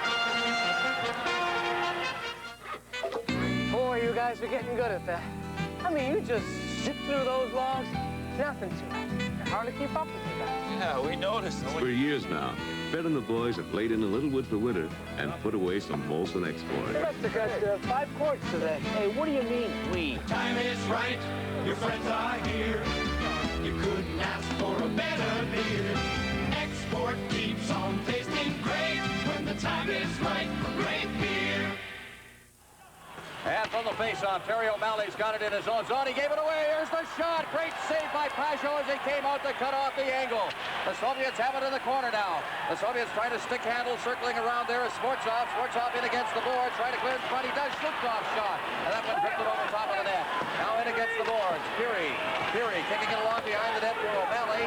O'Malley being checked in the corner, manages to fight his way through, flips it along the boards. Zupancic out at center ice, and turning with it, coming right back in again is Shlukov. Balderas on this side, and it's offside, and the call for face-off outside the blue line with 9:51 remaining. And there's Terry O'Malley. This is his third Olympic team. He played in 2 of them, 64 and 68. And of course, Canada has not had an Olympic year since then. They missed the 72 and 76 Olympics. And now are back and putting on a gallant fight here against the Soviet Union. Now from the face-off. Moving up at center ice, Craig unable to get loose. Makarov's back over the line. Makarov tries to make a fake, still keeps it inside the blue line, skating very well as he shoots it into the corner. Digging in there is Prudhoff behind the net, and Canada takes over once again as Heinmarch flips it off the glass. It deflects out to the blue line. Vasiliev shooting it in, and Pajot just got down to save that one. It bounced in front of him, and I don't think he saw it until the last instant. And we'll have a face-off in Team Canada territory. There's Paul Pajot. Victor Tikhonov not as excited as right. Here's the shot coming through. It goes through a lot of traffic. No one seems to see it. It changes a little direction. Paul Pajot trying to get it with his glove. The puck stuck underneath his pads. Doesn't really know where it is, but holds it before it goes over the line. From the face-off, Warren Anderson in the corner, number 2 for Canada. Along the boards, trying to work it out. And it comes to Vasiliev. He stick handled it along the line, and then his shot was blocked by Randy Gregg, and he lugs it out to center ice. Gregg feeding it along now, and that's intercepted. Here comes Makarov right back again. Players go down to center ice. Makarov shot is straight on. The rebound is loose in front, and the defense covered up very neatly on that play. Trying to carry it away there is Stefani. It's out in front, and Canada trying to work it out to center ice, and finally it's Primo who shoots it out there. Canada changing on the fly. The puck is over the line. It's Rudolph. Rudolph goes down. Bodies are flying all over the place. Vasiliev at center ice. Trying to clear it to the line. Players trapped inside the blue line, so no move by the Soviets to go on the attack. Now Anderson goes in against the boards. Players piling in there, and it'll be called again for a face-off at center ice with 8:40 left in the hockey game. Well, I'll tell you one thing. Team Canada gets it. You see a tired bench. Kevin Primo going off, and Kevin Primo just gives it everything he has all the time. Makarov controlling that puck. Here we have the shot. Paul Pajot making the stop up on his blocker. And then Team Canada coming back to clear their rebound. But young Makarov always dangerous.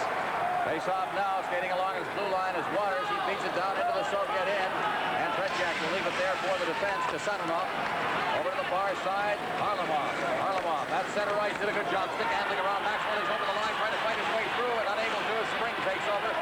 Playing the man on that completely was Waters, number 5 for Canada. It's banged off the boards. Here's a race into the corner. Berry along with Petrov. Berry going in hard against the boards. He goes down, covering up on the play is Fedosov. Fedosov, rink wide. It's center ice, Mihailov. Mihailov to the line. They crisscross. Mihailov, Harlamov cutting in front of the net. Mihailov behind the net. Still has that puck. Gets it out the blue line. Fedosov's shot is kicked into the crowd by goaltender Paul Pajot, and we'll have another face-off. One thing that's really important in this hockey game late with 7:59 remaining in the hockey game is conditioning. And Team Canada just breaking in. Kenny Berry hustling there. Would have been an icing call. Gets first to the puck. That again is an example of Team Canada's hustle here. There's Ken Berry on the bench. A little bit of cut there under his mouth. But Kenny Berry, a very fast skater. Team Canada skating with the Soviets step for step here in the late stages of the third period. Face off to the right of the Team Canada goal. On the face-off, Canada does not win it. There's a shot. It's blocked by the defense. Canada trying to fight its way out. Now unable to. Now it's cleared out to the blue line. The shot comes in. Goes to the side of the net. Digging in after it there is Makarov. The whistle goes. And it'll be called for a face-off. Don't forget, tonight, along with, of course, the highlights of this exciting game and the Czechoslovakia-Sweden game earlier today, you'll see highlights of speed skating, cross-country, women's giant slalom, the first run this morning. All of this tonight following the national news on CTV, your Olympic network. For the face-off, cleared in. O'Malley goes deep into his corner after it. O'Malley behind the net, trying to drop it off. Fumbled it a bit. Now he's got it again. O'Malley into the corner. Band on it again. Now fighting off a check. That's Golikov, Alexander Golikov. Now cleared by Anderson. Off the boards. Can't get it out as it rolls back to the side of the net. And O'Malley shooting it into the corner. Nil. And it's pinned against the board by Golikov. It's Vladimir Golikov. And it is to be called for a face-off to the left of the Canada goal. The Golikov brothers, rookies to Olympic play. I think they made their mark last year during the Challenge Cup Series against the National Hockey League. They're from Penza in the Soviet Union, in the Moscow area. Taught how to play hockey by their father, as a matter of fact, before coming, of course, to the World Junior Championships and to the national team. From the face-off, cleared up off the boards now, went right past the defenseman at the point. That's Starikov racing it after for Canada's Dalvis. But Starikov recovers. He's to Vasiliev. Vasiliev can't get it out of the zone. Randy Greg's in deep. There's a shot. It's loose. They shoot. Loose puck. Bouncing around. Still loose. Canada reaching, but they can't seem to control it. Peary getting in and slam it in against the boards. Peary now behind the net. Zupancic back to Peary. Peary in the corner. Vasiliev running all over him. Puck is in the corner. Now Shlukov goes after it. Schwartzov in against the boards. Peary digging away at it. So is Dalvis. It's called for a face-off to the right of the Soviet goal. What a glorious opportunity Brad Peary had. He has a goal for Team Canada, but that puck was just bouncing. Couldn't quite find the handle. He see the original shot coming. Team Canada doing a good job of forechecking. Delvis off the edge. They control it off the edge of the net. Here's Brad Peary. The puck was bouncing, trying to get a stick on it. Goes a little by the net. Delvis reaching back for it, trying to get it, but you see Trechak out of the net. Oh, what a difference that few feet makes. 6:45 as you see on the clock. Puck is against the boards. Devaney is in there. So's Hindmarch. They poke away at it. Devaney out in front of the net now, and he tried to get a shot away, but it was taken away, and bringing it is Sergei Makarov in center ice. Makarov down the right boards now, clearing it rink wide.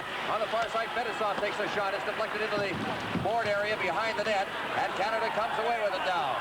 Starting out at center ice, taken by Waters. Waters to Spring, to Primo. Primo over the line now, Hindmarch. Hindmarch trying to sweep around the defense and roll it in front, and it went by everybody. And the Soviets turn, and Makarov coming out of his own zone on the right boards for Lebedev. Lebedev down over the line, and it's intercepted by Spring. Lebedev goes down, and Canada will come away with it again. Don Spring ahead for Primo, at least for Devaney at center ice. Mihailov shooting it back in, and Canada will come right back out with it. Waters for McLean. McLean hooks it away from a player, but the Soviets get it again as Lebedev goes to the far boards. He's checked. Now McLean moves in. Canada changing on the fly, and a two-line pass, I believe. It'll be whistled down for a face-off in the center ice area. Look at the Team Canada bench. Jim Nill you saw there. Well, a tired Team Canada, but they have worked very, very hard, and conditioning will be the story. And what I've seen in this tournament, Canada is very, very fit. Shots in this period, by the way, 14-4 in favor of the Soviets so far. So it's a reversal of form from the second period. Randy Gregg, the captain. A few words there for the referee, Jim Nagels of the United States. There's Nagels. Gregg over at the bench, trying to get things organized. The face-off will be in the center ice area. This is CTV, Canada's Olympic Network. Esso salutes the savers. Esso salutes Chris Brown for switching to a friction-reducing oil that can save him gasoline. And the Erskines for keeping their wheels aligned to save on tire wear. And the Adolphs for changing their air filter regularly so their car can run more smoothly and efficiently. People like these look to Esso because they know Esso research results in products and services that can help them save. Esso, part of Canada's future for the past 100 years. Well, Canada got caught with too many men on the ice on that last play over near the Canada bench. It happens so often when the puck comes into a crowd as players are trying to get on and off the ice. And so Canada is now short-handed Mihailov inside his own zone. Mihailov out to center ice for the Soviet Union, clearing it rink wide. On this side after it, and golfing it off the glass and out to center ice was Joe Grant, number 7 for Canada. Back forward is Pervukin. Pervukin at center ice for Billy Letinoff. Billy Letinoff threw the puck away to Gregg. Gregg against the boards. He's partially fanned on it. Was checked by Mihailov. And it was Gregg who got it down into the Soviet zone. Pervukin again. Pervukin, he's number 5. Plays with Moscow Dynamo. At center ice, Pervukin over the line. Shoots it in. Behind the net, left there by Pajot. Golfed around the boards by Joe Grant, and out to center ice once again with 57 seconds remaining in the penalty. Now Harlamov, oh, look at that collision as Lenny Anderson just laid out Harlamov. And Harlamov is heading off the ice, and I think he's hurt on that one. Here over the line comes Ken Berry, but he was stopped on the play. Players go down. Mihailov still out there now. Over the line comes Golikov. In against the boards on the far side, Alexander Golikov out to the blue line, still kept in. Alexander Golikov again. Makarov comes off the bench. Golikov circling into the corner, still with that puck. Golikov flipping it to Makarov. Makarov against the boards, out to the blue line. Billy left it off to Makarov. Makarov working it into out in front. That's panning on a good chance there in front of the net was Golikov. Out to the far blue line, Pervukin keeping it in again. Trying to work it in front. Here's a chance. The shot is blocked by Brad. Into the corner it goes. Golikov to his brother, out to the blue line now. Skating along the line is Pervukin. He shoots it into the corner. Makarov taking a shot that deflects off his stick, and the penalty has expired. A far boards South Canada with McLean coming to center ice. Now at center ice, working it along the boards. To the line, Devaney. Devaney unable to control it. Canada changing again on the fly, and down the line comes Waters.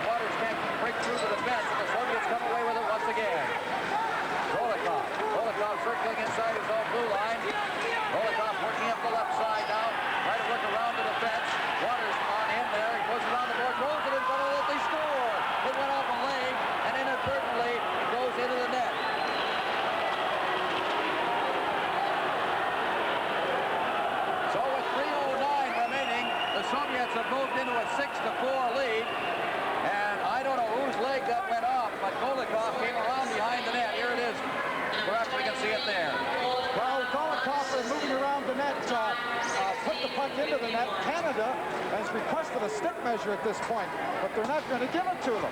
I don't understand this. He's trying to change the stick. We're seeing the goal. Golikov coming around the net, but Canada wants a stick measure on Golikov, and the referee won't give it to him. The referee won't give him the measure, and Golikov has gone to the bench and is trying to change his stick. There's Golikov on the bench. And now Randy Gregg is arguing, and they are handing sticks back and forth over there.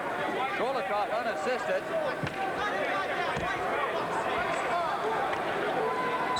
At 16:51, 6-4, the Soviets are leading. I don't believe this. The referee won't give the measure. The Soviet player Golikov went right down the bench. The trainer took the stick from him, changed it for a stick on the edge. Golikov has played with an illegal stick. We saw it before the game. We said if we were down a goal late in the game, we were going to question Golikov's stick. He scores the goal. We question the stick. The man is changing the stick right now on the bench, and they won't give us a stick measurement. Alexander Golikov has a hat trick in this period. He's been the man. From the face-off now. Down inside the zone. Canada's going to have to open up the stops here now. As over on the far side. Taken by Waters. Waters at center ice. Leads it over the line. Maxwell trying to work in front of the net. It bounces up to center ice once again. And Sportsov down over the line. He comes. Sportsov trying to get in front of the net. Rolls it in front of the shot. And Pajot seemed to get a chance to block that one on Balderas. Now in the corner. After it, in the corner. Soviets can't control it. Canada coming away with it now. Maxwell couldn't get out. Taken by Sportsov and dropped off to Balderas. Canada beats him to the puck, and McLean at center ice. McLean over the line along with Maxwell. McLean stopped up through it into the slot. And fanning on it was Ken Berry there. And the puck is back out at center ice. Down to the line for the Soviets now. Long shot by Sportsov playing without a helmet. And the Canadians come away with it once again. Here's Berry at center ice. The helmet is inside the Team Canada net, as a matter of fact, as Berry goes into the corner. Out in front, and it went right by Reinhardt, who goes off the board. Stepped in at the blue line. Fed into the corner. There it's taken by Giovanni. Out in front, and everybody better. Here's a shot that was batted out in the air there by Blake, who moved in deep. We've got 1:54 left in this hockey game. As the puck is cleared all the way down the ice, Pajot is out of his net. He shovels it off into the corner, and Canada will try once again. Giovanni kicking it behind the net is lost there to Makarov. Makarov running out front of the net, and he shot it over top of the net. Now against the boards. Cleared along the boards to Gregg. Gregg off the boards at center ice. Primo unable to get to it. Cleared into the corner again. Peterson at least in the corner. It's taken by Anderson. Behind the net. Cleared to the far side. Heinmarch out at center ice. The Soviets take over. Makarov against the boards. Player trapped inside the blue line there after he threw a check. Primo. And with 1:19 left, we'll have a face-off outside the blue line of the Soviet Union. Well, I'm afraid I don't understand this. The coaching staff of Team Canada, we watched the warm-up. Here we see the check in front of the net, the helmet flying off Makarov and in the net. For the coaching staff, we knew that Alexander Golikov, his stick was illegal. We saw it before. We realized that if we were down a goal with less than 4 minutes to go, we were going to question the stick. He scores the goal. We want to get a question of the stick. The official won't allow a measurement of the stick.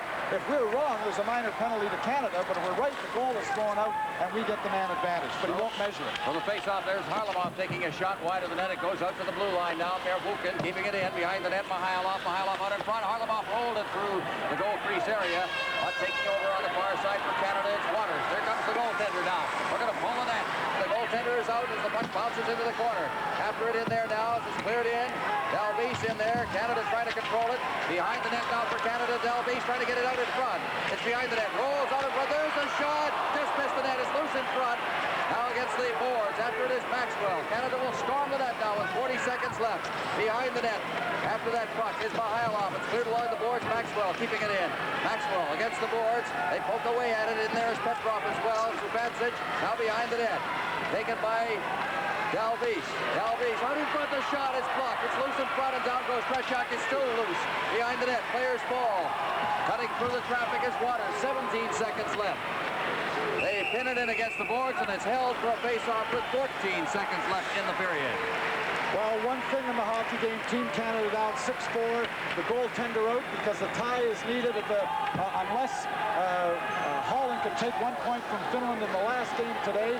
Team Canada has a team that I think all Canadians have to be proud of, because right here with the score 6-4, no one's given up. Everybody's storming the net. They're giving it everything they've got to try and get in this middle round. Just a great effort by Team Canada here. They had the lead, 3-1.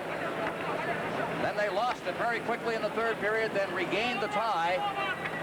But then the Soviets have come back on goals by Mikhailov and Alexander Golikov, his third of the game, and that's the 2-goal balls right now. With 14 seconds left, everyone playing up over the blue line. It's from the face-off. Canada wins. Standing on it there. The puck is loose.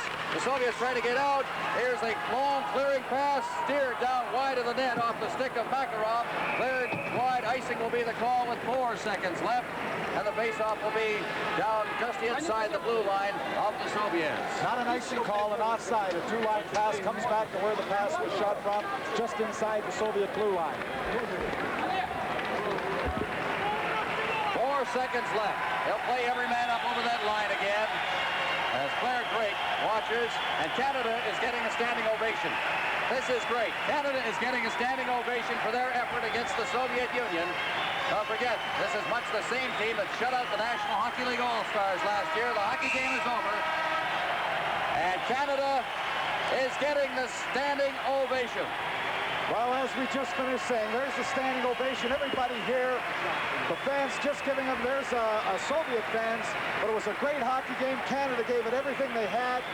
Just couldn't quite stay with them in the late stages of the hockey game, but nevertheless an effort that all Canadians can be proud of. There's the handshake. They played a pretty tough one, Team Canada did. A tough one to lose, rather. But it was a gallant effort, and I don't think anybody could have predicted that Canada would put in the effort that they did here this afternoon. Just tremendous, just another one of a series of great confrontations between a Canadian hockey team and a team from the Soviet Union. The shots on goal final, Soviet 35, Canada 26, final score 6-4 Soviets. Tom, I just went down and I asked Nagels, why did you refuse the measurements? He said by the time I could catch him, he was already off the ice and on the bench, and that's why I couldn't give him the measurements. Well, there's Johnny Esau doing a little homework for us. 6-4, the Soviets. Canada gets the standing ovation. This is CTV, Canada's Olympic Network. LeSabre cuts loose into the 80s with fuel economy ratings for a full-size luxury car that may surprise you. LeSabre, a Buick mileage maker. There's a brand new way of doing things, and Buick's got the news. Take hold of LeSabre now, because full-size never felt so good.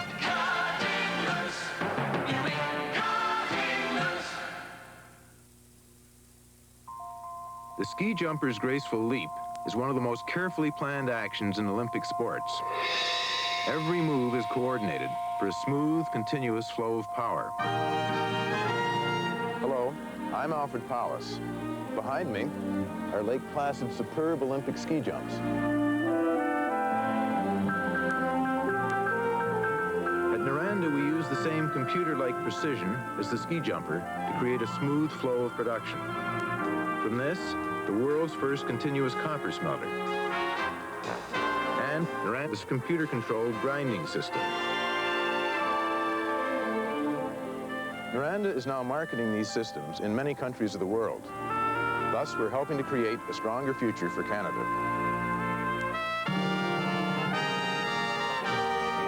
Like Canada's fine young athletes, we're proud to be Canadians, competing worldwide. A gallant effort by Team Canada, and I'm sure all Canadians coast to coast are very proud of our Canadian Olympic team. They certainly gave it all they had against a very tough and physical Soviet team. The winning goal was scored by Mikhailov in the third period from Starikov at 8:41 as Paul Pajot had lost his goal stick, and the puck comes to the side, just bounces off Pajot's right pad into the net, and that gave the Soviets a 5-4 lead. Canada did lead 3-2 going into that period, but the Soviets with two quick goals 12 seconds apart with Alexander Golikov getting his first 2 of the 3-goal hat trick. So the Soviets win it 6-4 over Team Canada. This is CTV, Canada's Olympic network. Hey guys, I just heard a road report. We're snowed in, everything's closed. Yeah? Yeah. That means we're going to have to stay. Oh. That means we're going to miss work tomorrow. For years, Pete and the boys have broken away. A little skiing, good food, and a little Molson Export Ale. This is what you're going to say. Hello, Jeannie? Hello, Jeannie? You're not going to believe this, but, You're not going to believe this, but, good luck. Molson Export Ale. It keeps on tasting great. Esso salutes the savers. Esso salutes Terry Spenceley for using a long-life oil that also gives him super premium engine protection. And the Coles on switching to radial tires that save them gasoline. And Alan Sirota for getting a regular engine tune-up to save him gasoline. People like these look to Esso because they know Esso research results in products and services that can help them save. Esso, part of Canada's future for the past 100 years. Do you know me? I won a few gold medals in the 1968 Olympics as an amateur. But skiing for me now is a business. And for that, I need an American Express card. And for the receipts that they send back with the bill. Believe me, those records are easier to keep than speed records in the downhill. To apply for a card, look for this display wherever the card is welcomed. The American Express card. Don't leave home without it. So here's where we stand in regard to Canada's Olympic team and the medal round as of right now. Later tonight, Holland will play Finland. Should Holland tie that game with Finland, or indeed beat Finland, Canada has a chance to get into the medals. We'll be back later tonight with our highlight package with the result of that game. Goodbye for now.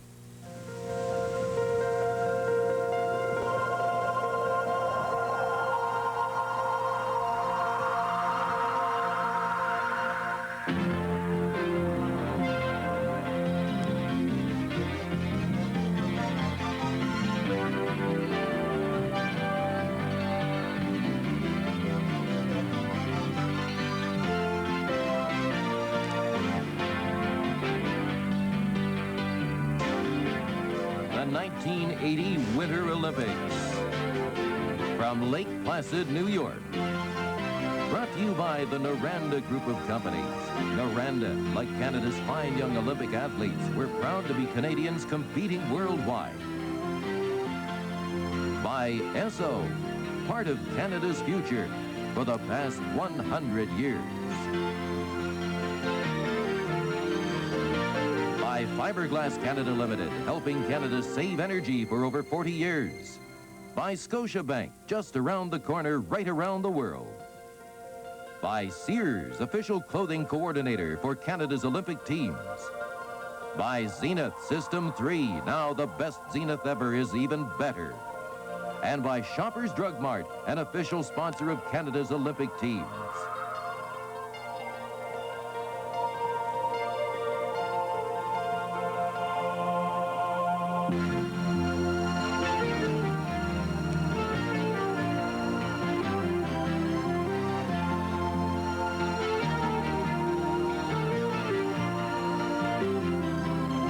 CTV and Olympic teams from around the world chose Air Canada as their airline for the Lake Placid Games. Make the executive choice on your next trip. Fly Air Canada. CTV, Canada's Olympic network. It's the high fashion shows that get really hectic. You never know what you'll be wearing next. Of course, it helps if you start with pantyhose from the Cameo collection. Cameo matches everything. Soft and silky, luxury that fits like a second skin. The Cameo collection. It's where fashion begins. Memories of dewdrop mornings, the sun had kissed my soul and I did soar. These memories I share with you are visions that I only dreamed before. Air Canada flies to San Francisco every day Our low charter class fares and value-packed holidays will make it unforgettable.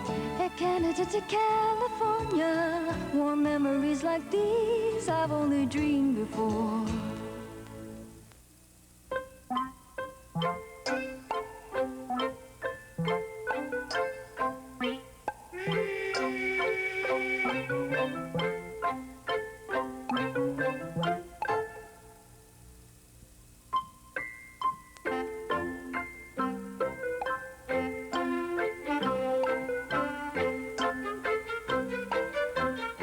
There are no substitutes for the good taste of Heinz.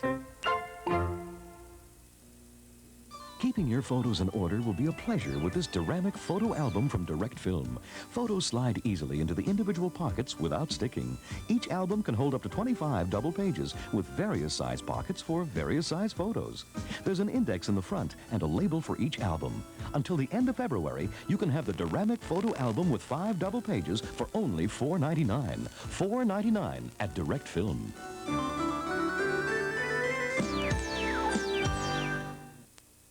You are tuned to CFTO Channel 9 in Toronto, Cable 8.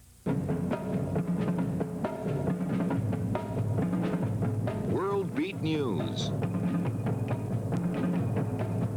with Tom Gibney.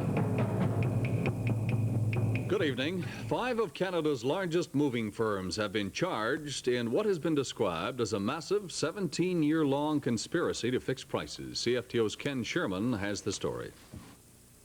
The companies charged